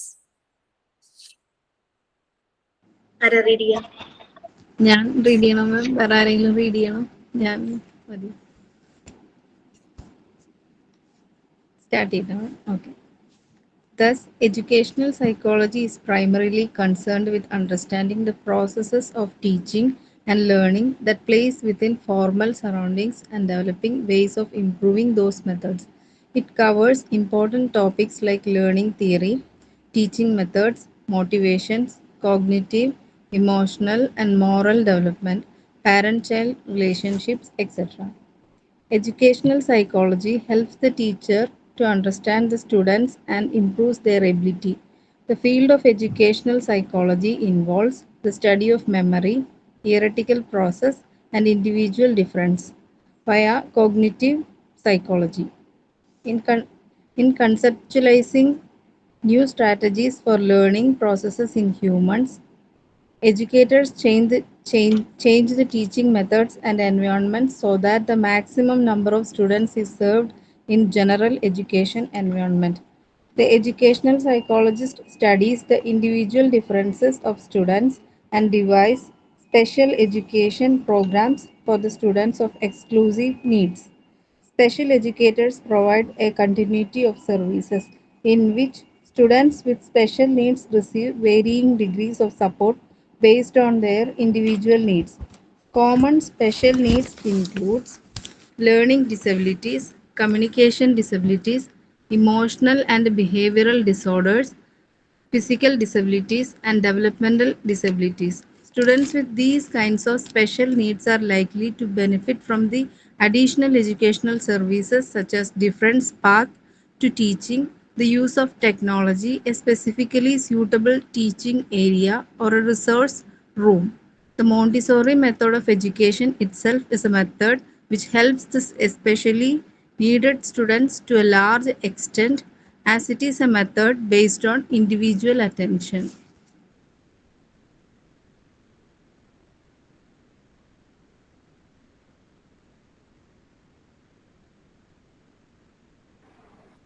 നമ്മൾ കുറെ കാര്യങ്ങൾ അതിനകത്ത് പറഞ്ഞു. എഡ്യൂക്കേഷണൽ സൈക്കോളജി ആ ഒരു ടീച്ചിങ് ലേണിംഗ് ഒരു പ്ലേസിൽ, അതായത് ടീച്ചറും കുട്ടിയും കൂടെ കാണുന്ന ഒരു ക്ലാസ് റൂം ഉണ്ടാകും അല്ലെ. ഒരു ടീച്ചറുടെ ജോലി ടീച്ച്, അല്ലാണ്ട് കുട്ടിയുടെ ജോലി ലേൺ ചെയ്യുക. ഒരു ലേണിംഗ് പ്രോസസ്സിലൂടെ രണ്ടുപേരും കടന്നു പോവുകയാണ്. പലപ്പോഴും പല തിയറി പഠിക്കുന്നുണ്ടാകാം, പല മെത്തേഡ്സ് പഠിക്കുന്നുണ്ടാകാം, ടീച്ചർ കുട്ടികളെ ഒന്ന് ഇൻസ്പയർ ചെയ്യുന്നുണ്ടാകാം, മോട്ടിവേഷൻസ് കൊടുക്കുന്നുണ്ടാകാം. കുട്ടിയുടെ കോഗ്നിറ്റീവ്, ബുദ്ധിപരമായും വൈകാരികപരമായും ഇമോഷണൽ, അതുപോലെ തന്നെ മോറൽ ഡെവലപ്മെന്റ്, സബ്ജക്ട് മാത്രമല്ല അവിടെ പഠിക്കേണ്ടത് അല്ലെ. ഈ ഉള്ള എല്ലാ ഏരിയയിലും കുട്ടിക്ക് ഡെവലപ്മെന്റ്സ് നടക്കുന്നുണ്ട്. അതുപോലെ പാരന്റ് ചൈൽഡ് റിലേഷൻഷിപ്പ്, ആ ഒരു ഇതെല്ലാം അതിനകത്ത് വരും. സ്കൂളിൽ നിന്നാണ് കുറെ വാല്യൂസ് എല്ലാം പഠിക്കുന്നത്. പാരന്റ്സിനോട് ഇങ്ങനെയാകണം, പാരന്റ്സിനോട് അങ്ങനെയാണ്, അങ്ങനെയൊക്കെ ടീച്ചറിന്റെ ഓരോ കഥകളിലൂടെയും എല്ലാം പറയാറുണ്ടല്ലേ. ഇനി ഇതിനകത്ത് നമ്മുടെ PDF ഇല്ലാത്തൊരു കാര്യം, എഡ്യൂക്കേഷണൽ സൈക്കോളജിയുടെ ഫാദർ എന്നുള്ള രീതിയിൽ അറിയപ്പെടുന്നത് എഡ്വേർഡ് ലീ തോൺട്കി എന്ന് പറഞ്ഞ ഒരാളാണ്. തോൺട്കി അങ്ങനെയാന്ന് തോന്നുന്നു സ്പെല് ചെയ്യുന്നത്. അദ്ദേഹം ഒരു അമേരിക്കൻ സൈക്കോളജിസ്റ്റ് ആണ്. അദ്ദേഹം കുറെ സയന്റിഫിക് മെത്തേഡ്സ്, ഈ സ്റ്റഡി ഓഫ് ലേണിംഗിൽ കുറെ സയന്റിഫിക് മെത്തേഡ്സ് കൊണ്ടുവന്നിട്ടുണ്ട്. അദ്ദേഹത്തിന്റെ കീ പ്രിൻസിപ്പിൾസിൽ ഒന്നാണ് ലോ ഓഫ് എഫക്റ്റ് എന്ന് പറയുന്നത്. കുറെ മോഡേൺ ടീച്ചിങ് പ്രാക്ടീസസ്, അതെങ്ങനെ കുട്ടികളെ പഠിപ്പിക്കണം, ആ ഒരു ലേണിംഗ് പ്രോസസ്സ് എങ്ങനെയായിരിക്കണം, അങ്ങനെയൊക്കെ കുറെ കാര്യങ്ങൾ അദ്ദേഹത്തിന്റെ കോൺട്രിബ്യൂഷൻസ് വളരെ കൂടുതലാണ്. നമ്മള് ചൈൽഡ് ഡെവലപ്മെന്റിനെ കുറെ പേരെ നമ്മൾ സെലക്ട് ചെയ്ത് അവരുടെ ഒബ്സർവേഷൻസ് ഒക്കെ അനാലിസിസ് ഒക്കെ മനസ്സിലാക്കിയതുപോലെ തന്നെ എഡ്വേർഡ് ലീ തോണ്ടക്കിയും അതിലൊരാളായിട്ട് എഡ്യൂക്കേഷണൽ സൈക്കോളജിയുടെ ഫാദർ എന്നറിയപ്പെടുന്നതാണ് എഡ്വേർഡ് ലീ തോണ്ടക്കി. അപ്പൊ നിങ്ങൾ അതൊന്ന് ജസ്റ്റ് ഒന്ന് നോക്കണം, അദ്ദേഹത്തിന്റെ കാര്യങ്ങളൊക്കെ ഒന്ന് പേര് ആരെങ്കിലും ഒന്ന് ചാറ്റ് ബോക്സിൽ ഇടുക. ഞാൻ തന്നെ ഇടണോ? ജസ്റ്റ് ഒന്ന് ഗൂഗിൾ ചെയ്തപ്പോ കിട്ടും ആളെ. സ്പെല്ലിംഗ് ക്ലിയർ ആയില്ല മാം ആളുടെ. ഞാൻ ഇടായിരുന്നു.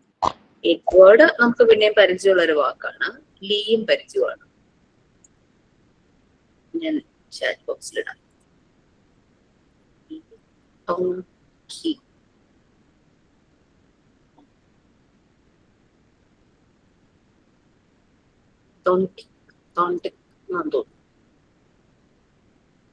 അമേരിക്കൻ സൈക്കോളജിസ്റ്റ് ആണേ.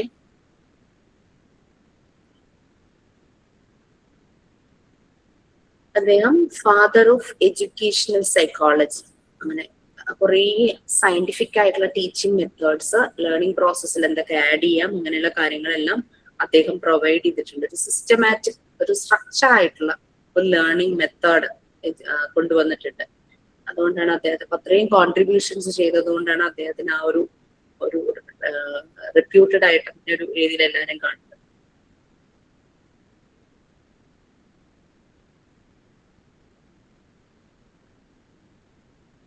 സൈക്കോളജി എഡ്യൂക്കേഷൻ സെറ്റിംഗ്സിൽ അപ്ലൈ ചെയ്ത വേറെയും പല ഇൻഫ്ലുവൻഷ്യൽ ഫിഗേഴ്സ് ഒക്കെ ഉണ്ട്. ജീൻ പിയാജെ ഒക്കെ അതിലൊരാളാണ്. പിന്നെ വില്യം ജെയിംസ്, ജോൺ ഡുവേ ഒക്കെ അതിൽ വരുന്ന ആൾക്കാരാണ്.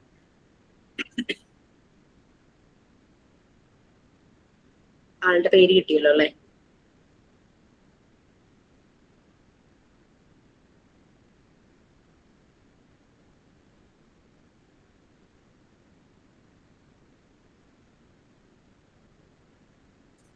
ഓക്കെ, ഇദ്ദേഹത്തിന്റെ ലോ ഓഫ് എഫക്റ്റ് എന്ന് പറഞ്ഞ അദ്ദേഹം പോസ്റ്റുലേറ്റ് ചെയ്ത ഒരു കാര്യമാണ്. വളരെ ഫേമസ് ആണ്. ഈ എഡ്വേർഡ് തോൺകി ചെയ്ത ഒരു കാര്യമാണ്. അതായത് നമുക്കറിയാം നല്ലൊരു സാറ്റിസ്ഫൈയിങ് പ്ലസന്റ് ആയിട്ടുള്ള ബിഹേവിയർ, അങ്ങനെ ഒരു കുട്ടി വളരെ പ്ലസന്റ് ആയിട്ടുള്ള ഒരു ആക്ഷൻ കാണിച്ചു കഴിഞ്ഞാൽ നമ്മൾ പ്രൊമോട്ട് ചെയ്യൂടെ, കുട്ടിയെ ഒന്ന് ഇൻസ്പയർ ചെയ്യും. അവൻ പിന്നീടുള്ള രീതികൾ, അതായത് ഇപ്പൊ എല്ലാവർക്കും സാറ്റിസ്ഫൈങ് ആയിട്ട് പ്ലസന്റ് ആയിട്ടുള്ള രീതിയിൽ ഒരു ബിഹേവിയർ വന്നു കഴിഞ്ഞാൽ നമ്മൾ അവനെ അപ്രൈസ് ചെയ്യും. കീപ് ഗോയിങ് നമ്മൾ പറയും അല്ലെ, മോട്ടിവേറ്റ് ചെയ്ത് വിടും. അതേസമയം അൺപ്ലസന്റ് ആയിട്ടുള്ള ഒരു ഡിസ്കംഫർട്ട് തരുന്ന ഒരു ബിഹേവിയർ ആണെങ്കിൽ അതിനെ നമ്മൾ അതിനെ ഇനി ആവർത്തിക്കരുതെന്നുള്ള രീതിയിൽ അതിനെ നമുക്ക് മാറ്റി കൊണ്ടുപോകാനായിട്ട് ശ്രമിക്കും. ഇതെല്ലാ പാരന്റ്സ്, ഇതൊന്നും നമുക്ക് ലോ ഓഫ് എഫക്റ്റ് അറിഞ്ഞിട്ടൊന്നും അല്ല നമ്മൾ ഇതൊക്കെ ചെയ്യുന്നത് അല്ലെ. അത് എല്ലാ കുട്ടികളിലും ഇത് ഓരോ രീതിയിലായിരിക്കും. ഇതൊക്കെ മനസ്സിലാക്കാൻ വേണ്ടിയിട്ട് അങ്ങനെ ബിഹേവിയർ കുട്ടികളുടെ മനസ്സിലാക്കി നല്ല രീതിയിലുള്ള സ്ട്രക്ചർ ആയിട്ടുള്ള ഒരു ലേണിംഗ് പ്രോസസ് മുന്നോട്ട് കൊണ്ടുവരിക എന്നുള്ളതാണ്. അപ്പം ഫോർ എക്സാമ്പിൾ ഒരു കുട്ടിക്ക് ഒരു പരീക്ഷ വരുന്നു. കുട്ടി നല്ല പോലെ ഹാർഡ് വർക്ക് ചെയ്തു, എക്സാമിന് വേണ്ടിയിട്ട് പ്രിപ്പയർ ചെയ്ത് എക്സാം അറ്റൻഡ് ചെയ്തു, നല്ല മാർക്ക് കിട്ടി. സോ ആ കിട്ടിയ ആ ഒരു ഗ്രേഡ് അവനൊരു മോട്ടിവേഷൻ ആണല്ലേ. ഇനിയും ഞാൻ ഹാർഡ് വർക്ക് ചെയ്തു കഴിഞ്ഞാൽ നല്ല റിസൾട്ട് കിട്ടും, ആ രീതിയിലൊരു മോട്ടിവേഷൻ വരും. അപ്പൊ അതൊരു പോസിറ്റീവ് എഫക്റ്റ് ആണ് അങ്ങനെ ഒരു കാര്യം വരുന്നത്. അതേസമയം ഇപ്പൊ ഒരു നെഗറ്റീവ് എഫക്റ്റ് പറയുവാണെങ്കിൽ ഇപ്പൊ നമുക്കറിയാം കൊച്ചു കുട്ടികൾ ഇങ്ങനെ മെഴുകുതിരിയൊക്കെ കത്തിയിരിക്കുമ്പോ അല്ലെങ്കിൽ വിളക്കൊക്കെ കത്തിയിരിക്കുമ്പോ നല്ല രസമുണ്ടല്ലോ എന്ന് പറഞ്ഞ് കണ്ടിട്ട് അതിന്റെ അടുത്തേക്ക് ചെന്ന് വിരലിങ്ങനെ ഇതാക്കുമ്പോഴേക്കും കൈ പൊള്ളും. പിന്നെ അവര് രണ്ടാമത് അത് ചെയ്യാൻ മടിക്കും. അപ്പൊ നമ്മളിപ്പോ സ്റ്റഡീസിൽ ഇതുപോലെ പോസിറ്റീവ് നെഗറ്റീവ് ആയിട്ടുള്ള കാര്യങ്ങൾ വരുമ്പോൾ അങ്ങനെ അവർക്ക് പോസിറ്റീവായിട്ട് അവർ പോകേണ്ട രീതിയിൽ നമ്മൾ ലേണിംഗ് പ്രോസസ്സും അതിന്റെ സ്ട്രക്ചറും മാറ്റണം. നെഗറ്റീവ് എഫക്റ്റ് അവർക്ക് തോന്നരുത്. ഞാൻ പറയാൻ കാരണം എന്താണെന്ന് വെച്ചാല് ഞാനൊരു അഡോളസന്റ് ഗ്രൂപ്പിൽ ഒരു ഇന്റർവെൻഷൻ നടത്തുന്നുണ്ടായിരുന്നു. പറഞ്ഞിട്ടുണ്ടോന്ന് അറിയില്ല. അപ്പൊ ഞാനൊരു വളരെ ഫേമസ് ആയിട്ടുള്ള ഒരു സർ, അപ്പൊ നമ്മൾ ഔട്ട്സോഴ്സ് ചെയ്യും. പലപ്പോഴും പല ഏരിയയിൽ നിന്ന് ഉള്ള ആളുകളെ കൊണ്ടുവന്ന കുട്ടികൾക്ക് ക്ലാസ്സസ് പ്രൊവൈഡ് ചെയ്യും. ക്ലാസ്സസ് മീൻസ് ആക്ടിവിറ്റി ഓറിയന്റഡ് ആണ്. അപ്പൊ അങ്ങനെ വളരെ ഒരു ഡോക്ടറേറ്റ് ഒക്കെ കിട്ടിയ ഒരു സാറിന് ഭയങ്കര ഇഷ്ടമാണ് കുട്ടികളുമായിട്ട് ഡീൽ ചെയ്യാനായിട്ട്. അപ്പൊ സാറിനെ ഞാൻ ഇവർക്ക് ക്ലാസ് എടുക്കാനായിട്ട് കൊണ്ടുപോകും. ഞാൻ ഇന്റർവെൻഷൻ നടത്തുന്ന കുട്ടികൾ എന്ന് പറഞ്ഞു കഴിഞ്ഞാൽ ഒത്തിരി വൾണറബിൾ ഏരിയാസ് എന്ന് വരുന്ന കോസ്റ്റൽ ഏരിയ ഒക്കെ വരുന്ന കുട്ടികളാണ്, വളരെ പൂർ ബാക്ക്ഗ്രൗണ്ടിലുള്ളതാണ്. സാറ് ഇതുവരെയും ഹാൻഡിൽ ചെയ്ത ഗ്രൂപ്പ് എന്ന് പറയുന്നത് ഹൈ പ്രൊഫൈൽ ഗ്രൂപ്പാണ്. സാറിന് ആദ്യമായിട്ടാണ് ഇങ്ങനെ ഒരു പ്രൊഫൈലിലുള്ള കുട്ടികളെ സാറ് ഹാൻഡിൽ ചെയ്യുന്നത്. മേ ബി സാറിന് അത് മർജ് ആവാൻ പറ്റാത്തതാണോ എന്തോ അറിയില്ല. സാറ് ക്ലാസ്സിലെടുക്കാൻ നേരത്തെ കുട്ടികളോട് ആസ്പിറേഷൻസ് ചോദിച്ചു. ഒരു കുട്ടി പറഞ്ഞു എനിക്ക് ഫുട്ബോൾ പ്ലെയർ ആകണം എന്ന് പറഞ്ഞു. ശരിക്കും അവനെ ആ ഫുട്ബോൾ പ്ലെയർ ആകുന്നതിലേക്ക് അവനെ ആക്കാനാണ് നമ്മൾ പിന്നെ നോക്കണ്ടല്ലേ. സാർ ഉടനെ പറഞ്ഞെന്നറിയോ, നിനക്ക് വെച്ചൊന്നുമില്ല, അതിന് നല്ല സ്റ്റാമിന വേണം, നിന്റെ ഈ ബോഡി വെച്ചിട്ട് നീ എങ്ങനെ അത് ചെയ്യും. അടുത്ത കുട്ടി മറൈനിൽ എന്തോ പറഞ്ഞു, അവിടെയും സാറ് ഡീമോട്ടിവേറ്റ് ചെയ്യാറ്. അങ്ങനെ ഓരോ കുട്ടിയും ഓരോ ആസ്പിറേഷൻ പറയുമ്പോൾ സാറ് ഡീമോട്ടിവേറ്റ് ചെയ്യരുത്. അപ്പം അവിടെ കുട്ടികൾക്കൊക്കെ ഒരു നെഗറ്റീവ് മെസ്സേജ് അല്ലേ വരുന്നേ. ഒരു ഭയങ്കര സ്പിരിറ്റിലായിരിക്കും അവരുടെ ആസ്പിറേഷൻ, അവരുടെ ഒരു എയിം പറയുന്നത്. സാർ അവരെ അങ്ങ് തളർത്തിക്കളയും. അങ്ങനെ ഒരു പ്രശ്നത്തിൽ അപ്പൊ അവിടെ അത് നെഗറ്റീവ് എഫക്റ്റ് വരും. ചിലപ്പോ ചില കുട്ടികൾ ഡോൺ കെയർ ആയിട്ട് ചിന്തിക്കും, ആരെന്തും പറഞ്ഞോട്ടെ, ഞാൻ എന്റെ ഗോള് സെറ്റ് ചെയ്ത് ഞാൻ അതിലേക്ക് പോകും. പക്ഷെ ചില കുട്ടികൾ ഡൗൺ ആവും അല്ലേ. അങ്ങനെ ഓരോ കുട്ടിയും യുണീക്കാണ്, ഓരോ കുട്ടികളുടെ ബിഹേവിയർ ഡിഫറെന്റ് ആണ്. അപ്പൊ നമ്മള് പോസിറ്റീവ് എഫക്റ്റും ഉണ്ടാക്കാനായിട്ട് നമുക്ക് പറ്റണം. അവരിൽ എന്ത് ഫ്ലോസ്, എന്ത് കുറവുണ്ടെങ്കിലും നമ്മൾ അതിനെ ഓവർകം ചെയ്യാനായിട്ട് അവരെ നമ്മൾ കേപ്പബിൾ ആക്കുക. സ്റ്റാമിന ഇല്ല, ബോഡി ശരിയല്ലെങ്കിൽ അവൻ ബോഡി ബിൽഡ് ചെയ്യട്ടെ, അവൻ അതിലേക്ക് വരണം. മാം ഒരു ഡൗട്ട് ചോദിച്ചോട്ടെ മാം.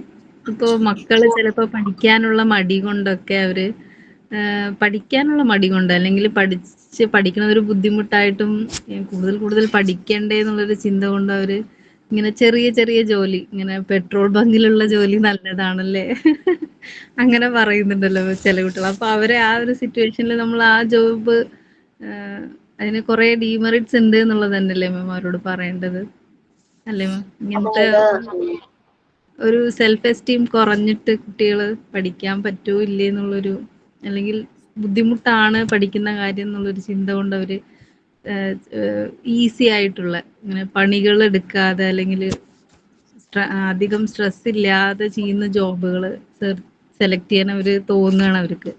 അപ്പൊ അങ്ങനെയുള്ളവരെ നമ്മൾ അതിന്റെ ഡ്രോബാക്സ് അല്ലേ മാം പറഞ്ഞു കൊടുക്കേണ്ടത്?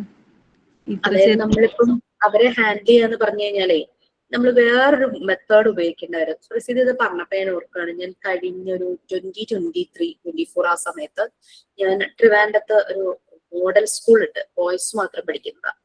നമ്മൾ വളരെ ഫേമസ് ആയിട്ടുള്ള ആൾക്കാരൊക്കെ പഠിച്ചിറങ്ങിയ ഒരു സ്കൂളാണ്. മോഹൻലാല്, പിന്നെ എന്താ പറയാ, കുറെ പോലീസ് ഓഫീസേഴ്സ്, ഡോക്ടേഴ്സ്, അങ്ങനെ വളരെ വർഷം പഴക്കമുള്ളൊരു സ്കൂളുമാണത്. ആ സ്കൂളിൽ ഞാനൊരു 5 ദിവസത്തെ ഒരു ക്യാമ്പ് നടത്തി, ഒരു ഇന്റർവെൻഷന് പോയിരുന്നു. അഡോൾസൻ ഗ്രൂപ്പിൽ ഇന്റർവെൻഷൻ നടത്തുന്നതിന്റെ ഭാഗമായിട്ടാണ് പോയത്. സെയിം തന്നെ വൾനറബിൾ ഏരിയ എന്നുള്ള കുട്ടികൾ, പഠിക്കാൻ വളരെ പുറകോട്ട്, ബ്രോക്കൺ ഫാമിലീസ്, പുവർ ബാക്ക്ഗ്രൗണ്ട് ഒക്കെ. ഈ കുട്ടികളൊക്കെ എന്തെങ്കിലുമൊക്കെ ജോലിക്ക് പോകുന്ന പിള്ളേരാണ്. വർക്ക്ഷോപ്പില്, കാറ്ററിംഗ് സർവീസ്, പിന്നെ അതുപോലെ തന്നെ പത്രമിടാൻ, അങ്ങനെയൊക്കെ പോകുന്ന കുട്ടികളാണ്. പക്ഷെ അതിലെ ചില കാറ്റഗറീസ് എന്ന് പറഞ്ഞു കഴിഞ്ഞാൽ അവർക്ക് പഠിക്കണം, കൂടാതെ അവരുടെ വീട്ടിലെ കുറച്ച് കാര്യങ്ങൾ ചെയ്യണം, അങ്ങനെ ഒരു കാറ്റഗറി ഉണ്ട്.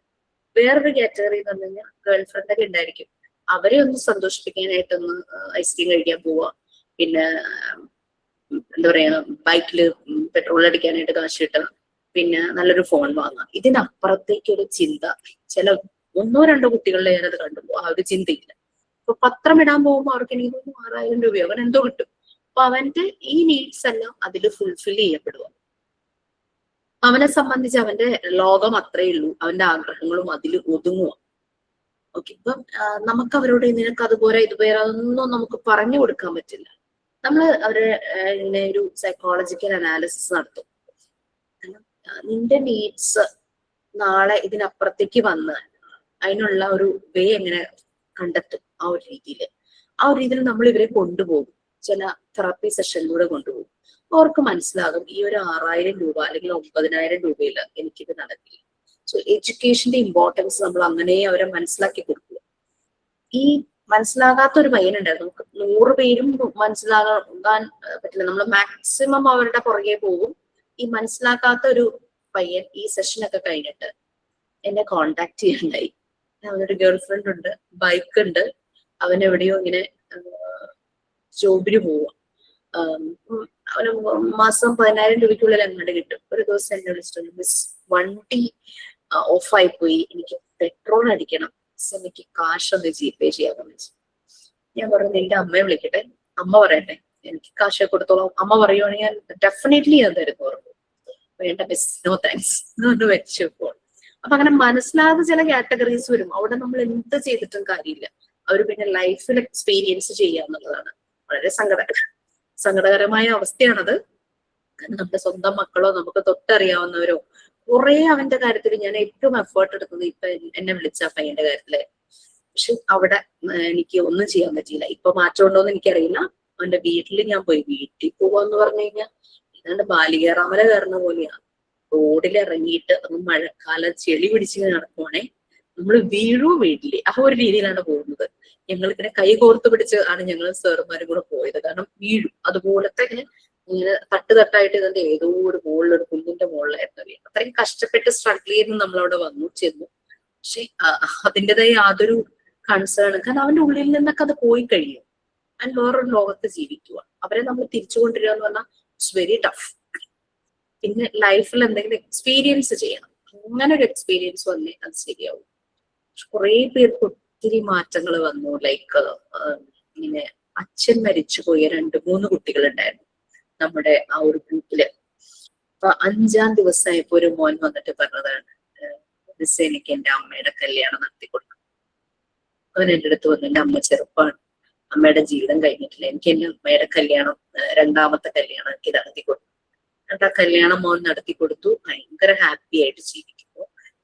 അവരുടെ അച്ഛനായിട്ട് വന്ന ആള് നല്ല കാര്യമായിട്ട് അവർ നമ്മൾ ഇപ്പോഴും എന്നെ കോണ്ടാക്ട് ചെയ്യാറുണ്ട്. ആ കുട്ടി പഠിക്കുന്നുണ്ട്. ഉച്ചവരെയും അത് കോളേജിൽ പോകും, പഠിക്കാനായിട്ട് പോകും. അത് കഴിഞ്ഞ് ഈവനിങ് അവൻ ജോലിക്ക് പോകും. അപ്പൊ അവൻ അവിടെ വരുമാനം കൊണ്ട് ദൂർത്തടിക്കാനോ ഒന്നിനുമല്ല, അവന് പഠിക്കാനും വീട്ടിലെ കാര്യങ്ങൾ ചെയ്യാൻ വേണ്ടിയിട്ട് ആണ്. കാര്യം ഇപ്പൊ അവന്റെ അമ്മ കല്യാണം കഴിച്ചിരുന്ന വ്യക്തി വീട്ടിൽ അവരുടെ എല്ലാ കാര്യങ്ങളും നല്ല ഭംഗിയായിട്ട് ചെയ്യും. പക്ഷെ എന്നാലും അവൻ ജോബ് വിട്ടിട്ടില്ല. അപ്പൊ അങ്ങനെ കുറെ കുട്ടികളുടെ മാറ്റമുണ്ട്. അപ്പൊ നമ്മൾ ഇവരുടെ ആദ്യം ചോദിക്കുക, നിങ്ങൾക്ക് കിട്ടുന്നത് കൊണ്ട് എന്തെല്ലാം കാര്യങ്ങൾ നിങ്ങൾക്ക് ചെയ്യാനായിട്ട് പറ്റും എന്ന് ചോദിക്കും. അത് കഴിഞ്ഞിട്ട് നമ്മൾക്കൊരു ഹോസ്പിറ്റൽ കേസ് അല്ലെങ്കിൽ ഇങ്ങനെയുള്ള കാര്യം നമ്മുടെ ഫാമിലിയിൽ നമുക്ക് വേണ്ടപ്പെട്ടവർക്ക് വേണ്ടി ചെയ്യണം. നിങ്ങൾക്ക് ഇത് ഇനഫ് ആണോ, മതിയാകും, ഇത് നമ്മളുടെ ആരോഗ്യമായിട്ട് കണക്ട് ചെയ്യണം. അങ്ങനെ കുറെ അവരെ സൈക്കോളജിക്കലി നമ്മൾ അതിലേക്ക് കൊണ്ടുപോയി അവരെ ചിന്തിപ്പിക്കണം. അവർ അന്ന് ചിന്തിച്ചില്ലെങ്കിലും ഇത് അവരുടെ ഉള്ളിൽ കിടക്കും. അവർ പിന്നെ അത് ചിന്തിച്ചു. ആ രീതിയിൽ ഏറ്റവും സങ്കടകരമായ ഒരു കാര്യം ഉണ്ടായെന്ന് വെച്ച് കഴിഞ്ഞാല്, നല്ലൊരു മോനുണ്ടായിരുന്നു, സ്പോർട്സിൽ ഭയങ്കര മിടുക്കനായിരുന്നു. എന്നിട്ട് അങ്ങനെ 5 ദിവസം ട്രിവാൻഡ്രത്തുണ്ടായിരുന്നുള്ളൂ. ഒരു ദിവസം കൂടി ഞാൻ അവിടെ പോയി കുട്ടികളെല്ലാം നേരത്തെ കോൾ ചെയ്ത് കോണ്ടാക്ട് ചെയ്തിട്ട് ഞങ്ങൾ എല്ലാരും കൂടെ അവിടെ അമ്പത്തൊട്ടിലുണ്ട് ട്രിവാൻഡ്രത്ത്, ഇവരുടെ സ്കൂളിന്റെ ഓപ്പോസിറ്റ് ആയിട്ടാണ്. അവിടെ പോയി അവിടെ കുറെ കുട്ടികളുണ്ടല്ലോ, അവിടുത്തെ കുട്ടികളുമായിട്ടിരുന്ന് ഞങ്ങൾ ഭക്ഷണമൊക്കെ കഴിച്ചു. അങ്ങനെ ഒരു പ്രാവശ്യം കൂടെ പോയി. അത് കഴിഞ്ഞ് ഞാൻ ഇപ്പൊ പറയുമ്പോ മോൻ പറഞ്ഞു കഴിഞ്ഞാല് സ്പോർട്സിൽ ഭയങ്കര മിടുക്കനായിരുന്നു, ഹോക്കി പ്ലെയർ ആയിരുന്നു. അപ്പൊ സ്പോർട്സിന്റെ ഇതിൽ അവനൊരു കോളേജിൽ അഡ്മിഷൻ കിട്ടി. അവൻ അവിടെ സ്പോർട്സ് ഇതിൻ്റെതായിട്ട് വീടടുത്താണെങ്കിൽ ഹോസ്റ്റലിൽ നിന്ന് പഠിക്കുകയായിരുന്നു. അപ്പൊ ന്യൂ ഇയർ സമയത്ത് അവൻ വീട്ടിൽ അവധിക്ക് വന്ന സമയത്ത് റിലേറ്റീവ്സിനെ കാണാനായിട്ട് സ്കൂട്ടർ എടുത്തെങ്ങാണ്ട് ജസ്റ്റ് തൊട്ടടുത്തെങ്ങാണ്ട പോയതാ. പക്ഷെ എന്തോ പറ്റി, ആക്സിഡന്റ് ആയി, അവൻ ഡെത്തായി. അവനാണെങ്കിൽ ഓരോ എക്സാമിന് പോകുമ്പോഴും എന്നെ വിളിച്ച് എനിക്ക് മെസ്സേജ് അയക്കും, മിസ് അനുഗ്രഹിക്കണം എന്ന് പറഞ്ഞിട്ട് ഇപ്പോഴും ആ മെസ്സേജ് ഒക്കെ ഇങ്ങനെ പോയി കിടക്കുക. അങ്ങനെ നമ്മളിങ്ങനെ കണക്റ്റഡ് ആവുമ്പോൾ കുറെ ആൾക്കാരുടെ അവരുടെ ഹാപ്പി ആവുന്നതും അവർക്ക് ഓരോ കാര്യങ്ങളും അവർ വിജയിക്കുന്നതൊക്കെ അവരുടെ അച്ചീവ്മെന്റ്സ് ഒക്കെ നമുക്ക് ഭയങ്കര സന്തോഷമുണ്ട്. പക്ഷെ അതിന്റെ കൂടെ നമുക്ക് ഇതുപോലുള്ള ചില നഷ്ടങ്ങളും ചിലപ്പോൾ നമ്മൾ എക്സ്പീരിയൻസ് ചെയ്യേണ്ടതായിട്ട് വരും. അങ്ങനെ ലൈഫിൽ അപ്പ് ആൻഡ് ഡൗൺസ് ആണല്ലോ, നമ്മൾ പറഞ്ഞില്ലേ മെന്റൽ ഹെൽത്ത് നമ്മൾ മെയിൻറ്റെയിൻ ചെയ്യാന്നുള്ളത്. അതിങ്ങനെ ഞാൻ ട്രിവാൻഡ്രം ഒരു പ്ലാൻ ചെയ്യുന്നുണ്ട്. കാരണം എനിക്ക് അവന്റെ വീട്ടിലൊന്ന് പോകണം, അവന്റെ അമ്മയൊന്ന് കാണാനായിട്ട്. അമ്മയായിട്ടും ഭയങ്കര കണക്ഷൻ ആയിരുന്നു. ഇപ്പൊ അത് സൈക്കോളജിയുടെ ഭാഗമായിട്ട് മാം ഒരു സൈക്കോളജിസ്റ്റ് ആയിട്ടാണോ മാം ഇവരുടെ ഇടയിലൊക്കെ? എങ്ങനെയാണ് മാം ഇവര്? ഞാൻ സൈക്കോളജിസ്റ്റ് അല്ല കേട്ടോ, അതും കൂടെ പറയട്ടെ. ഞാൻ സൈക്കോളജിസ്റ്റ് അല്ല.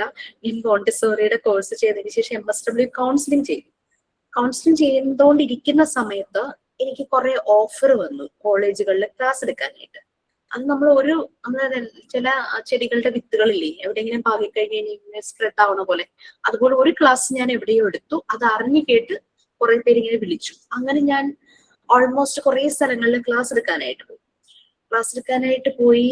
ഞാൻ ഈ എന്താ പറയാ, എന്റെ വീടിനടുത്തുള്ള ഒരു ചേച്ചി, ഞാൻ സ്മാർട്ട് സിറ്റിയിൽ വർക്ക് ചെയ്യാൻ കാരണം ആ ചേച്ചി തന്നെ കേട്ടോ, ചേച്ചി എനിക്ക് ഈ കുടുംബശ്രീയിലെ ഒരു ആഡ് അയച്ചു തന്നു.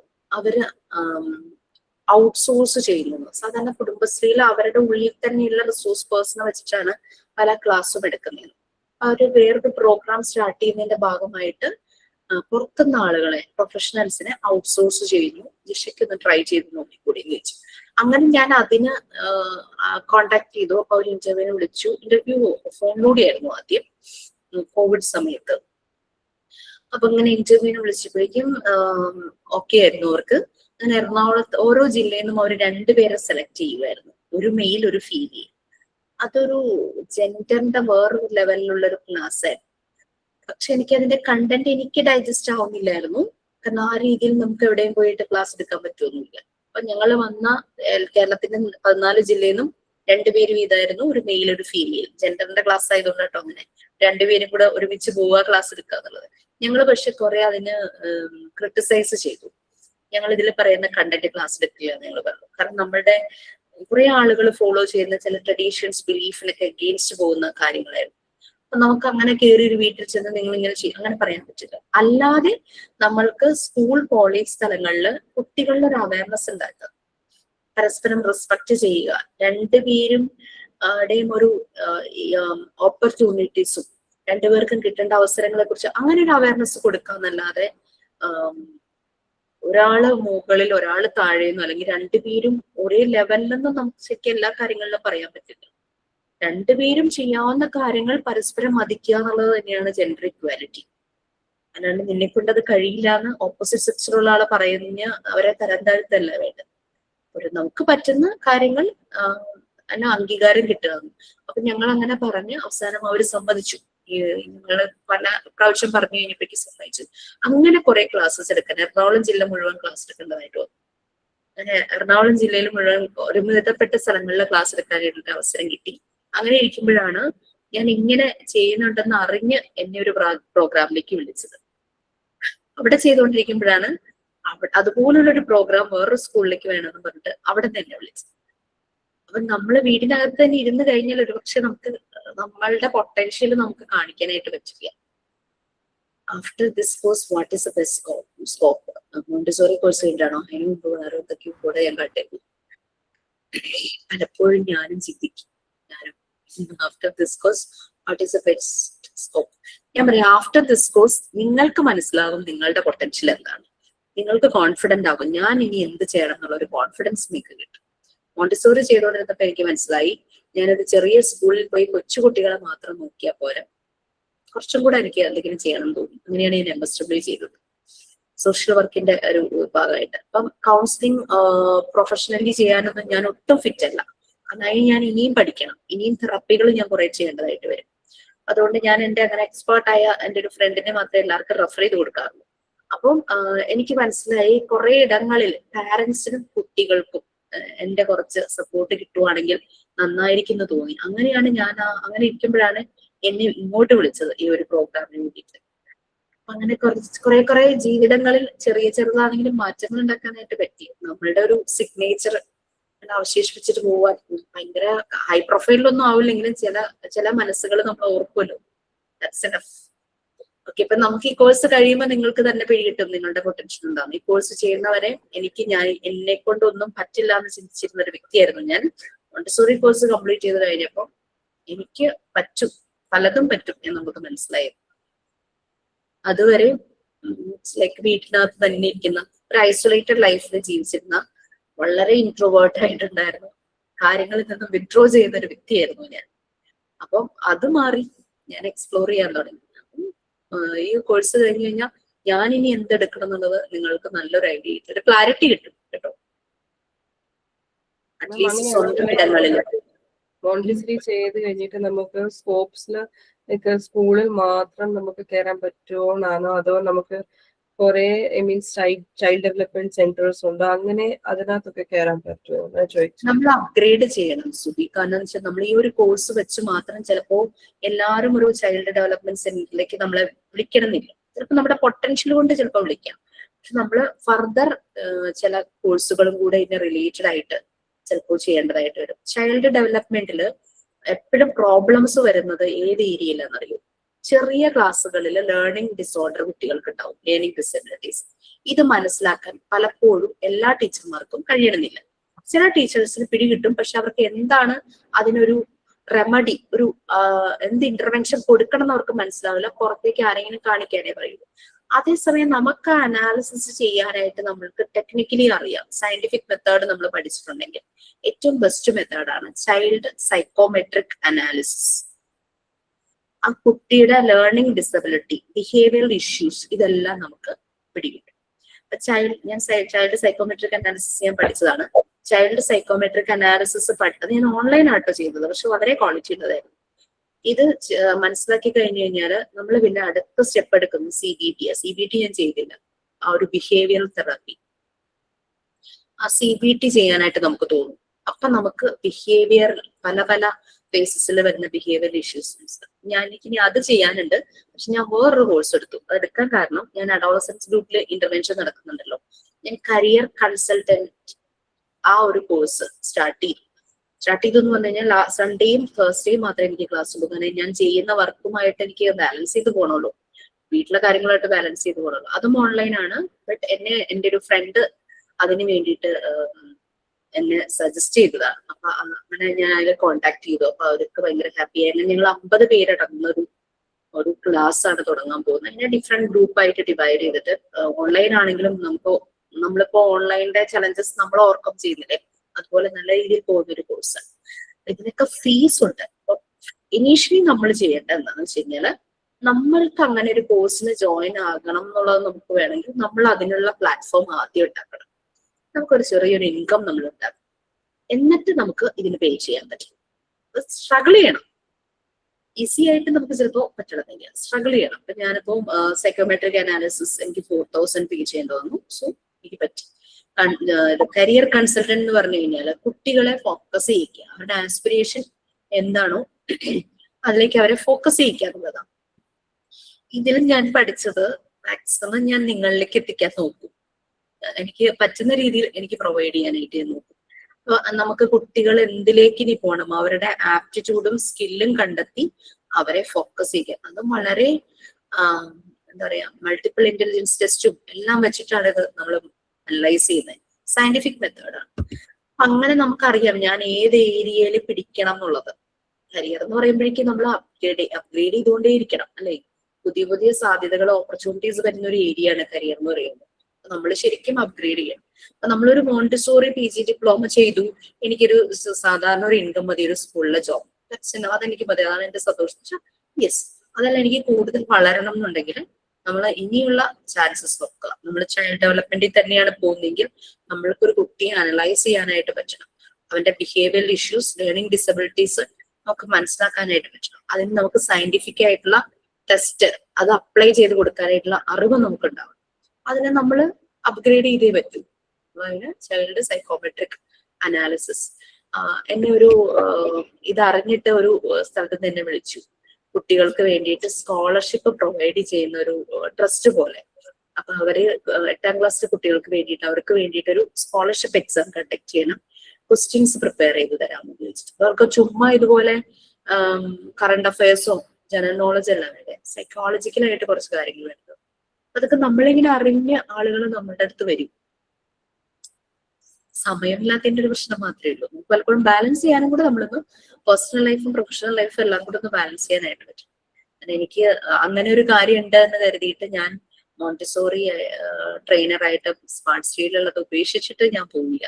കാരണം എനിക്ക് അങ്ങനെ വളരാനുള്ള ഒരു പ്ലാറ്റ്ഫോം കിട്ടിയത് ഇവിടുന്നാണ്. ബട്ട് ഡെഫിനറ്റ്ലി എന്റെ ബേസ് ഇവിടെ തന്നെയാണ്. കോഴ്സ് ഞാൻ ചെയ്തു, അതിനുശേഷം അതെനിക്ക് അപ്ലൈ ചെയ്യാനുള്ള പ്ലാറ്റ്ഫോം ഇതാണല്ലോ കിട്ടിയത്. 2017 കോഴ്സ് ചെയ്തിട്ട് ഞാൻ 1 വർഷം മോണ്ടിസോറി സ്കൂളിൽ വർക്ക് ചെയ്തതേ ഉള്ളൂ. പിന്നെ ഞാൻ പഠിച്ച മോണ്ടിസോറി മെത്തേഡ് അപ്ലൈ ചെയ്യുന്നത് ഞാൻ ഇപ്പോഴാണ്.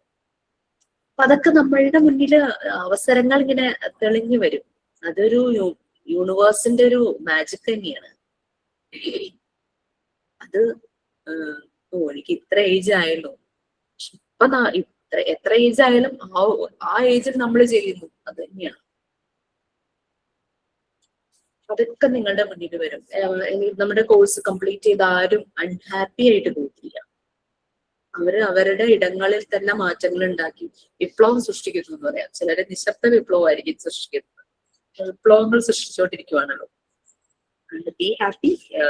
പക്ഷെ നമ്മൾ ഓപ്പർച്യൂണിറ്റീസ് മിസ്സാക്കരുതല്ലേ. പിന്നെ നമ്മളൊന്ന് ഫിനാൻഷ്യലി ഒന്ന് സെറ്റ് ആകണം. ചെറിയ ചെറിയ ഫീസ് ആണെങ്കിലും നമ്മൾക്ക് നല്ല ഓൺലൈൻ പ്ലാറ്റ്ഫോമുകൾ ഉണ്ട്. എനിക്കറിയാവുന്ന റെഫറൻസ് ചെയ്യാൻ തരാം. അവരുടെ കോഴ്സ് എന്ന് പറഞ്ഞു കഴിഞ്ഞാൽ നല്ല ക്വാളിറ്റി ഉള്ളതായിരിക്കും. നമ്മൾ കൊടുക്കുന്ന ഓരോ പെനിയും ഓരോ കാശും വർത്ത് തന്നെയായിരിക്കും. അവരുടെയൊക്കെ ഒരു പ്രത്യേകത എന്താണെന്നറിയോ, വൺസ് നമ്മൾ അവരുടെ ഒരു പ്ലാറ്റ്ഫോമിൽ ഒരു കോഴ്സിന് ജോയിൻ ആയി കഴിഞ്ഞു കഴിഞ്ഞാൽ പിന്നെ അവരുടെ ആ സെയിം കോഴ്സ് തന്നെ വീണ്ടും അവരടുത്ത ബാച്ചിൽ സ്റ്റാർട്ട് ചെയ്യുമ്പോൾ നമുക്ക് ഫ്രീ എൻട്രി ചെയ്യാം. നമുക്ക് ഒന്നുകൂടെ പോയിരുന്ന് പ്രാക്ടീസ് ചെയ്യുകയൊക്കെ ചെയ്യാം. അങ്ങനെയൊക്കെ വളരെ ജെന്യുവൻ ആയിട്ട് നടത്തുന്നവരൊക്കെയാണ്. കോഴിക്കോടൊക്കെ വീടുള്ളവർക്ക് അറിയാൻ പറ്റുമായിരിക്കും. പ്ലാനറ്റ് ലൈഫ് ജാവത് എന്ന് പറഞ്ഞൊരു സാറാണ്. ഭയങ്കര ഞാൻ റെസ്പെക്ട് ചെയ്യുന്ന ഒരു സാറാണ്. വളരെ യങ്ങാണ്, പക്ഷെ എനിക്ക് ഭയങ്കര റെസ്പെക്ട് ചെയ്തിട്ട് അത്രയും ബെസ്റ്റായിട്ടാണ് സാറ് ക്ലാസ്. സാറിന്റെ ആയിരുന്നു ഞാൻ ചൈൽഡ് സൈക്കോമെട്രിക് അനാലിസിസ് സെഷൻ എടുത്തത്. ഓൺലൈൻ ജോബ് ഉണ്ടോ? ഓൺലൈൻ ജോബ് എന്ത് ജോബാണെങ്കിലും നമ്മുടെ പൊട്ടൻഷ്യൽ ആണ് കേട്ടോ. കാരണം ഞാനൊരു ടീച്ചർ ആപ്പില് ട്യൂഷൻ എടുത്തിരുന്നു കോവിഡ് സമയത്ത്. അതില് നമ്മളൊരു ഡെമോ ക്ലാസ് അയച്ചു കൊടുക്കണം. നമുക്ക് ആ ഒരു ആപ്പ് ഒരു അഷുറൻസും തരില്ല നിങ്ങൾക്ക് ജോലി കിട്ടുന്നത്. ഈ ഡെമോ ക്ലാസ് കാണുന്ന കുട്ടിക്ക് പാരന്റിനും ഇഷ്ടപ്പെട്ടാൽ മാത്രമാണ് അവരാണ് ടീച്ചർ സെലക്ട് ചെയ്യുന്നത്. അപ്പൊ ഡിഫറൻസ് മനസ്സിലായോ? ആപ്പ് ഒരു പ്ലാറ്റ്ഫോം, ആമസോണൊക്കെ പോലെ തന്നെ പലർക്കും വന്ന് സെല് ചെയ്യാം ആമസോണിലല്ലേ. അതുപോലെ ഒരു പ്ലാറ്റ്ഫോം ആയിരുന്നു ആപ്പ്. ഈ നമ്മുടെ ഡെമോ വീഡിയോ കാണുന്ന ടീച്ചർ ആ ആപ്പിലുള്ളവരല്ല ഈ ടീച്ചറെ നിങ്ങൾക്ക് തരാമെന്ന് പാരന്റ്സിനോട് പറയാം. പാരന്റ്സ് കാണും. ചിലർ വീഡിയോ കാണുന്നത് സാറ്റിസ്ഫൈഡ് ആകും. ചിലർ പറയും ഞങ്ങൾക്ക് ലൈവായിട്ട് ഒന്നുകൂടെ ക്ലാസ് കാണണം. നമ്മൾ വീണ്ടും അതിന് റെഡി ആകും. അങ്ങനെയായിരുന്നു ആപ്പില്. ഇപ്പോഴും നമുക്ക് വർക്കിംഗ് ആണ്. ആരൊക്കെ എന്നോട് ചോദിച്ചിട്ട് ഞാൻ ആപ്പിന്റെ ഡീറ്റെയിൽസ് കൊടുത്തു. പക്ഷെ അവര് ഡെമോ ക്ലാസ് എടുത്ത് സേവ് ചെയ്ത് വെക്കും. ഒരു ഇപ്പൊ നമുക്ക് ഏത് സബ്ജക്റ്റ് എടുക്കാൻ താല്പര്യം എന്നുള്ളത് ചോദിക്കും. അപ്പൊ നമുക്കിപ്പോ മാത്സ് ആണെങ്കിൽ നമ്മൾ മാത്സിന്റെ ഡെമോ ക്ലാസ് എടുത്ത് വെക്കും. ഏത് ക്ലാസ് എന്നൊക്കെ ആപ്പിലുള്ളവർ ചോദിക്കും. അങ്ങനെ നമ്മുടെ പ്രൊഫൈൽ ക്രിയേറ്റ് ചെയ്തിട്ട് നമ്മളെ കൊണ്ട് ഡെമോ ക്ലാസ് എടുത്തിട്ട് ഇവരതോടെ അവിടെ കീപ്പ് ചെയ്യും, സേവ് ചെയ്ത് വെക്കും. എന്നിട്ട് പാരന്റ്സിന്റെ എൻക്വയറി വരും. അവർക്ക് പിന്നെ ക്ലാസ്സിൽ ഒരു കുട്ടിക്ക് ടീച്ചർ വേണമെന്ന് പറയുമ്പോൾ ആ പാരന്റ്സിന്റെ ഡിമാൻഡ്സ് വെച്ചിട്ട് പ്രൊഫൈലിൽ ഏത് ടീച്ചറാണ് മാച്ച് ആവുന്നതെന്ന് നോക്കിയിട്ട് ആ ടീച്ചറുടെ വീഡിയോ ഒന്ന് അയച്ചു കൊടുക്കും. പാരന്റ്സ് ഹാപ്പി ആയി സാറ്റിസ്ഫൈഡ് ആയി കൺവിൻസ്ഡ് ആയെങ്കിൽ ഞങ്ങൾ റെഡി ആണെന്ന് പറഞ്ഞ ടീച്ചറെ അവരാണ് സെലക്ട് ചെയ്യുന്നത്. അങ്ങനെയാണ് ഓൺലൈൻ ജോബിന്റെ കാര്യം. അങ്ങനെയുണ്ട്. പിന്നെ ചിലതൊക്കെ ഫേക്ക് ആയിരിക്കും. അപ്പൊ അതൊക്കെ ശ്രദ്ധിച്ച് നോക്കാം. ഓൺലൈൻ ജോബിന്റെ പ്രശ്നം അതാ. എനിക്ക് അറിയാവുന്ന ഒരു ജെന്യുവൻ ആയിട്ടുള്ള ആപ്പ് അതാണ് ടീച്ചർ ആപ്പ് എന്ന് പറഞ്ഞൊരു ആപ്പ്. ഞാൻ കുറെ പേർക്ക് സജസ്റ്റ് ചെയ്തിരുന്നു അതിന് ടീച്ചർമാരെ. നല്ല ക്ലാസ് ആണെന്ന് എല്ലാവരും പറഞ്ഞിട്ടുണ്ടായിരുന്നു. ഇപ്പൊ കുറെ ടീച്ചർമാരൊക്കെ മാറി. ഞാനിപ്പോ അതിലെടുക്കുന്നില്ല. നമ്മുടെ ഇതിൽ ഇങ്ങനെ വന്നത് കാരണം ഒട്ടും എനിക്ക് സമയം കിട്ടില്ല. കാരണം സ്കൂൾ കുട്ടികളെ എടുക്കണമെങ്കിൽ KG തുടങ്ങിയിട്ട് +2 വരെ ഉണ്ട് കേട്ടോ. സ്കൂൾ കുട്ടികളെ എടുക്കണമെങ്കിൽ എന്തായാലും ഈവനിങ് ടൈം ആയിരിക്കണം. പിന്നെ ഗൾഫിൽ നിന്നുള്ള കുട്ടികൾ ജോയിൻ ആവും. അപ്പൊ അവരുടെ ടൈമിനനുസരിച്ച് നമ്മൾ സ്ലോട്ട് കൊടുക്കേണ്ടി വരും. അങ്ങനെയൊക്കെ വരുമ്പോൾ അതിൻ്റെതായ ഒരു പ്രശ്നങ്ങൾ. എന്നാലും കുറേ കുട്ടികൾക്ക് ഞാൻ ക്ലാസ് എടുത്തിരുന്നു. അതിന് കുട്ടിയുടെ നമ്പർ അനുസരിച്ചാണ് പേയ്മെന്റ്. അല്ലാണ്ട് ഒരു ഫിക്സഡ് പേയ്മെന്റ്. കുട്ടികൾ കൂടുതലുണ്ടെങ്കിൽ നമുക്ക് പേയ്മെന്റ് കിട്ടും. ചിലർക്ക് 1-to-1 വേണമെന്ന് പറയും. ഗ്രൂപ്പ് ഇരിക്കാൻ താല്പര്യമില്ല, എന്റെ കുട്ടിക്ക് മാത്രം അങ്ങനെ പറയും. അങ്ങനെ വരുമ്പോൾ പേയ്മെന്റ് വ്യത്യാസം ഉണ്ടായിരിക്കും. പിന്നെ ഭയങ്കര പേയ്മെന്റ് ഒന്നും ഇല്ല കേട്ടോ. ഗൾഫിൽ നിന്നുള്ള കുട്ടികളുടെ ഫീസ് സ്ട്രക്ചർ വേറെയാണ്. അവർക്ക് പേയ്മെന്റ് കൂടുതലായിരിക്കും. ആപ്പ് അവരുടെ ഒരു കമ്മീഷൻ എടുത്തിട്ടേ നമുക്ക് തരുള്ളൂ. അങ്ങനെയൊക്കെ. അങ്ങനെയൊക്കെയുള്ള ജെന്യുവൻ ആയിട്ടുള്ള ആപ്പൊക്കെ നോക്കുക. പിന്നെ നമ്മുടെ ഒരു ബാച്ചിലൊരു കുട്ടി ഇതുപോലെ ആപ്പിൽ വർക്ക് ചെയ്തിട്ട് പേയ്മെന്റ് വളരെ കുറവാണ് കിട്ടുന്നത്. ആ കുട്ടി തന്നെത്താനെ സ്റ്റാർട്ട് ചെയ്തു. ഇപ്പൊ ഭയങ്കര എസ്റ്റാബ്ലിഷ്ഡ് ആയി. 5th ബാച്ചിലെ ഓൺലൈൻ ട്യൂഷൻ ആപ്പ്. KG തുടങ്ങി ഒരു +2 വരെ ഉണ്ടെന്ന് തോന്നുന്നു. പക്ഷെ നല്ല രീതിയിൽ പോകുന്നു. ബ്രിലിക്സ് എന്നാണ് പേര്. അപ്പൊ അവര് എന്താ പറയാ മോണ്ടിസോറി മെത്തേഡിലാണ് ട്യൂഷൻ എടുക്കുന്നത്, മെറ്റീരിയൽസ് എല്ലാം കാണിച്ചിട്ട്. അത് കാരണം പാരന്റ്സിനും കുട്ടികൾക്കും ഭയങ്കര ഇൻട്രസ്റ്റ് ട്യൂഷന് ജോയിൻ ആവാനായിട്ട്. നല്ല രീതിയിൽ അവർ പോകുന്നുണ്ട്. അങ്ങനെ സ്വന്തമായിട്ട് സ്റ്റാർട്ട് ചെയ്യാൻ താല്പര്യമുള്ളവർ അങ്ങനെ സ്വന്തമായിട്ട് സ്റ്റാർട്ട് ചെയ്യും. ഓൺലൈൻ ആകുമ്പോൾ നമുക്ക് പ്രത്യേകിച്ച് ഒരു ഇൻസ്റ്റിറ്റ്യൂട്ട് ഇട്ട് അതിന്റെ റെന്റ് ഒന്നും കൊടുക്കേണ്ട ആവശ്യമില്ലല്ലോ. ഇപ്പൊ നമ്മുടെ വീട്ടിലിരുന്ന് എടുക്കാം. ആ ഒരു നെറ്റ്വർക്ക് സ്ട്രോങ് ആയിരിക്കണം എന്നല്ലേ ഉള്ളൂ. അങ്ങനെയൊക്കെ നോക്കാം. ഓക്കെ, നമ്മൾ ഇതിനകത്ത് പറഞ്ഞ കാര്യങ്ങൾ കുറെ കാര്യങ്ങൾ സംസാരിച്ചു. അങ്ങനെ അതൊക്കെ ചിന്തിക്കാം. സ്കൂൾ തുടങ്ങും. സ്കൂൾ തുടങ്ങുന്ന പ്ലാനോട് കൂടി ജോയിൻ ആയവരുണ്ട്. എന്റെ ഒരു ഫ്രണ്ട് പുള്ളിക്കാരിക്ക് ഒരു യൂണിവേഴ്സിറ്റി തുടങ്ങണമെന്ന് പറഞ്ഞു ഭയങ്കര അതിന് വേണ്ടിയിട്ടുള്ള പരിശ്രമം. വയനാട്ടിലുള്ള ഒരു കുട്ടിയാണ്. ആൾക്കൊരു യൂണിവേഴ്സിറ്റി സ്റ്റാർട്ട് ചെയ്യണം. നമ്മുടെ നാട്ടിൽ എങ്ങനെ പോസിബിൾ ആവുന്നറിയില്ല. പുറത്തു പോയിട്ട് UK പോയി ചെയ്യണം നോക്കിയാണ് ഭയങ്കര ആഗ്രഹം. ഭയങ്കര ആ ഒരു എയിം സെറ്റ് ചെയ്ത് അങ്ങനെ പോവുക. അപ്പൊ നിങ്ങളിതൊന്ന് വായിച്ചിട്ട് വരിക. പിന്നെ എഡ്യൂക്കേഷൻ സൈക്കോളജിയുടെ ഫാദറിനെ കുറിച്ചുള്ള ഡേറ്റാസ് ഒന്ന് കളക്ട് ചെയ്യാൻ പറ്റുമെങ്കിൽ ഒന്ന് കളക്ട് ചെയ്ത് നെക്സ്റ്റ് ക്ലാസ്സിൽ ഒന്ന് പ്രസന്റ് ചെയ്യാൻ പറ്റുമെങ്കിൽ ഒന്ന് പ്രസന്റ് ചെയ്യാം. എത്രയും എക്സ്ട്രാ സെഷൻസ് ഒക്കെ വെക്കേണ്ട വരുമ്പോ ഞാൻ ഈവനിങ് ഒരു 7:30 ഒക്കെ വെച്ചാൽ ജോയിൻ ആവാൻ ബുദ്ധിമുട്ടുണ്ടോ? നമുക്ക് തീർക്കാൻ വേണ്ടിയിട്ട് ഡിഫൻസ് മെക്കാനിസം കൂടി ഉണ്ടല്ലോ. കാരണം ഓടിച്ചിട്ട് പറയാൻ ഇഷ്ടമല്ല. ടൈം എടുത്ത് പറയാൻ വേണ്ടിയിട്ട് എക്സ്ട്രാ ഒരു എനിക്ക് 7 to 8 o'clock വരെ യോഗ ക്ലാസ് ഉണ്ട് മിസ്. ആണോ? 8 മണിക്ക് വെച്ച കുഴപ്പമുണ്ടോ? 8:30 ആവും കഴിഞ്ഞു വരാനായിട്ട്. എല്ലാ ദിവസവും ഉണ്ടോ? എല്ലാ ദിവസവും ഉണ്ട് മിസ്. ഫ്രീ കോഴ്സ് ആണ്. അപ്പൊ ഞാൻ അറ്റൻഡ് ചെയ്യണമുണ്ട്, ചില സമയങ്ങളിൽ ക്ലാസ് എടുക്കണമുണ്ട്. അത് ഹെൽത്തിനോട്ട് ബന്ധപ്പെട്ടുകൊണ്ട് അത് അവോയ്ഡ് ചെയ്യാറില്ല. മനസ്സിലായി. ഓക്കെ മഞ്ജു, പക്ഷെ നമുക്ക് പോർഷൻ എന്തായാലും തീർക്കേണ്ടതുകൊണ്ട് എനിക്ക് ഏതെങ്കിലും ഒരു ദിവസം അല്ലെങ്കിൽ 2 ദിവസം ഈവനിങ് വെക്കേണ്ടി വരും. എല്ലാവരുടെ സമ്മതവും ചോദിക്കും മിസ്. ഞാൻ പറഞ്ഞതാണ്. ഞാൻ 7:30 വെക്കുന്നത്. മിക്ക ഈവനിങ് സെഷനും ഞാൻ 7:30 വെക്കാറുണ്ട്. എല്ലാരും ഒന്ന് പ്രേയറും അങ്ങനത്തെ കാര്യങ്ങളെല്ലാം കഴിഞ്ഞ് ഡേറ്റ് ഫിക്സ് ചെയ്തോളൂ മിസ്. എനിക്ക് കുഴപ്പമില്ല. ഇപ്പൊ ഈ അടുത്ത ഏത് ഡേറ്റ് വേണമെങ്കിൽ ഫിക്സ് ചെയ്തോ. നെക്സ്റ്റ് വീക്ക് ആയിരിക്കും കേട്ടോ. ഈ ആഴ്ചയില്ല, നെക്സ്റ്റ് വീക്ക്. നമ്മളുടെ നെക്സ്റ്റ് ട്യൂസ്ഡേയിലത്തെ ക്ലാസിന്റെ അവസ്ഥയും കൂടെ നോക്കട്ടെ. അത് കഴിഞ്ഞിട്ട് പറയാം. കാരണം ഒരു ചാപ്റ്ററും കൂടെ തീരണം. ഞാനാണ് തോന്നുന്നു ബാക്കില് 2 ക്ലാസ് ഒക്കെ നമുക്ക് മിസ്സായില്ലേ. അപ്പൊ 23, 24, 25 ആ ഡേറ്റ് ആയിരിക്കും മിസ്. ഞാനിപ്പോ ഒന്നും പറയണില്ല. നെക്സ്റ്റ് വീക്കിലെ ദിവസങ്ങളിലായിരിക്കും. പറയാം. യോഗയുടെ ഒരു സെൻഡ് ഓഫ് പോലെ ഡേറ്റ് ഫിക്സ് ചെയ്യാൻ നിക്കണുണ്ട്. അതാണ് ഞാൻ. അതും എന്റെ ഒരു ഡേറ്റ് തന്നെയാണ് അവിടെയും പ്രശ്നം വന്നേക്കണത്. മഞ്ജുവിന് എല്ലാവർക്കും വേണം. സാറ്റർഡേ പറ്റാത്തത് എനിക്ക് നമുക്കൊരു സ്പെഷ്യൽ ബാച്ച് ഉണ്ട്, 13 ബാച്ച്. അതിൽ മണിപ്പുരി കുട്ടികളാണ്. അവര് ടീച്ചേഴ്സാണ്, പകല് വർക്കിംഗ് ആണ്.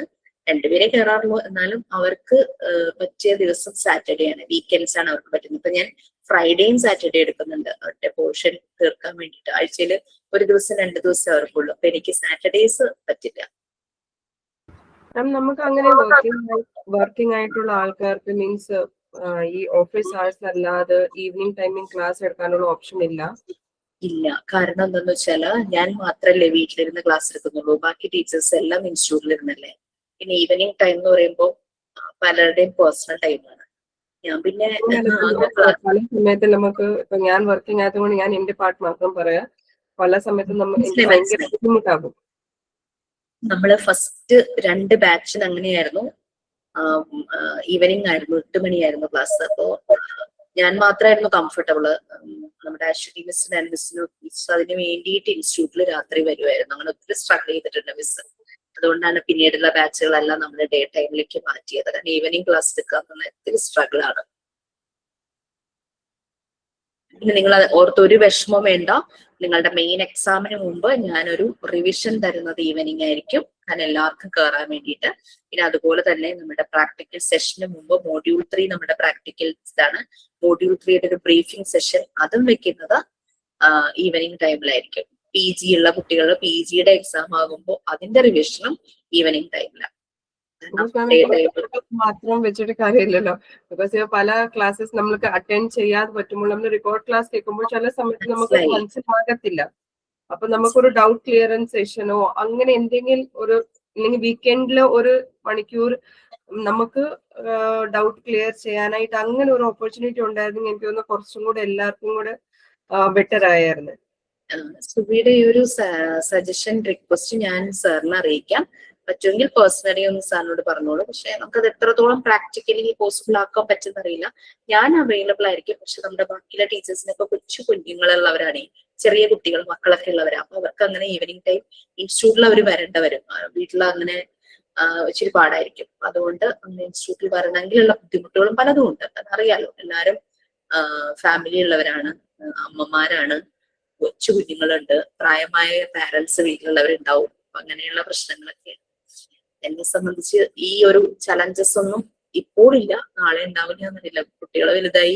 പിന്നെ ഞങ്ങള് ഹസ്ബൻഡും ഞാനും മക്കളും മാത്രമേ ഉള്ളൂ. മോള് വേറെ സ്ഥലത്താണ്. അങ്ങനെ ഇങ്ങനെയൊക്കെ ഓരോ ലിമിറ്റേഷൻ, പരിമിതികൾ, അത് തന്നെ മെൻഷു. കുറെ പരിധികളും ഉണ്ട്.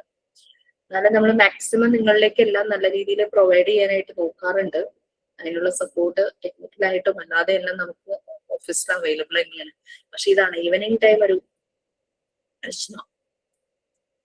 മിസ്സേ, മിസ്സിന്റെ ക്ലാസ് എന്താന്ന് വെച്ചാൽ വെച്ചേക്ക. എന്റെ ടൈം നോക്കണ്ട. എന്താന്ന് വെച്ച് കഴിഞ്ഞാൽ എല്ലായിടത്തും പ്രശ്നമാണ്. മിസ് പറഞ്ഞ പോലെ തന്നെ അവിടെ എന്റെ ഡേറ്റിന് വേണ്ടി തന്നെയാണ്. എന്റെ ഒരു സ്പിരിച്വൽ യോഗ എന്ന് പറഞ്ഞിട്ടാണ്. അപ്പൊ അത് ഹിന്ദുസിന്റെ അറിയാല്ല, ഹിന്ദുസിന്റെ ഫോട്ടോസും പൂജയൊക്കെ വെച്ചിട്ടുള്ളതാ. അപ്പൊ ആ ഒരു പ്രശ്നം കൊണ്ട് എന്റെ ഡേറ്റ് നോക്കി വെക്കാനാണ് അവർ തീരുമാനം. അപ്പൊ എനിക്ക് അതിൽ നിന്ന് ഒഴിയാൻ പറ്റത്തില്ല. ഓക്കെ, കുഴപ്പമില്ല മഞ്ജു ജസ്റ്റ് ഇങ്ങനെ പറഞ്ഞപ്പോ ഞാനൊന്ന് ചോദിച്ചു എന്നേ ഉള്ളൂ. എല്ലാ ദിവസവും യോഗയുണ്ടോ അങ്ങനെയുള്ള രീതിയിൽ ചോദിച്ചു എന്നേ ഉള്ളൂ. ഞാനല്ല, അപ്പൊ ഡീറ്റെയിൽ അതാ പറഞ്ഞ. അല്ലെങ്കിൽ കുഴപ്പമില്ലായിരുന്നു. ഇപ്പൊ ഇങ്ങനെ ഒരു പ്രശ്നം വന്നോണ്ടാണ് മിസ്സിനോട് പറഞ്ഞത്. അപ്പൊ എന്തെങ്കിലും വെച്ചോ. അപ്പൊ ഞാൻ റെക്കോർഡഡ് ക്ലാസ് ഉണ്ടാവുമല്ലോ, അത് കണ്ടോളാൻ. കുഴപ്പമില്ല. നമുക്ക് റെക്കോർഡ് ക്ലാസ് പ്രൊവൈഡ് ചെയ്യുന്നുണ്ടല്ലോ. പിന്നെ റെക്കോർഡ് ക്ലാസ് കാണാൻ പറ്റാത്തവരൊക്കെ റിവിഷന് വരുമ്പോ അവര് ഭയങ്കര ഹാപ്പി ആയിട്ടാണോ പോകുന്നത്.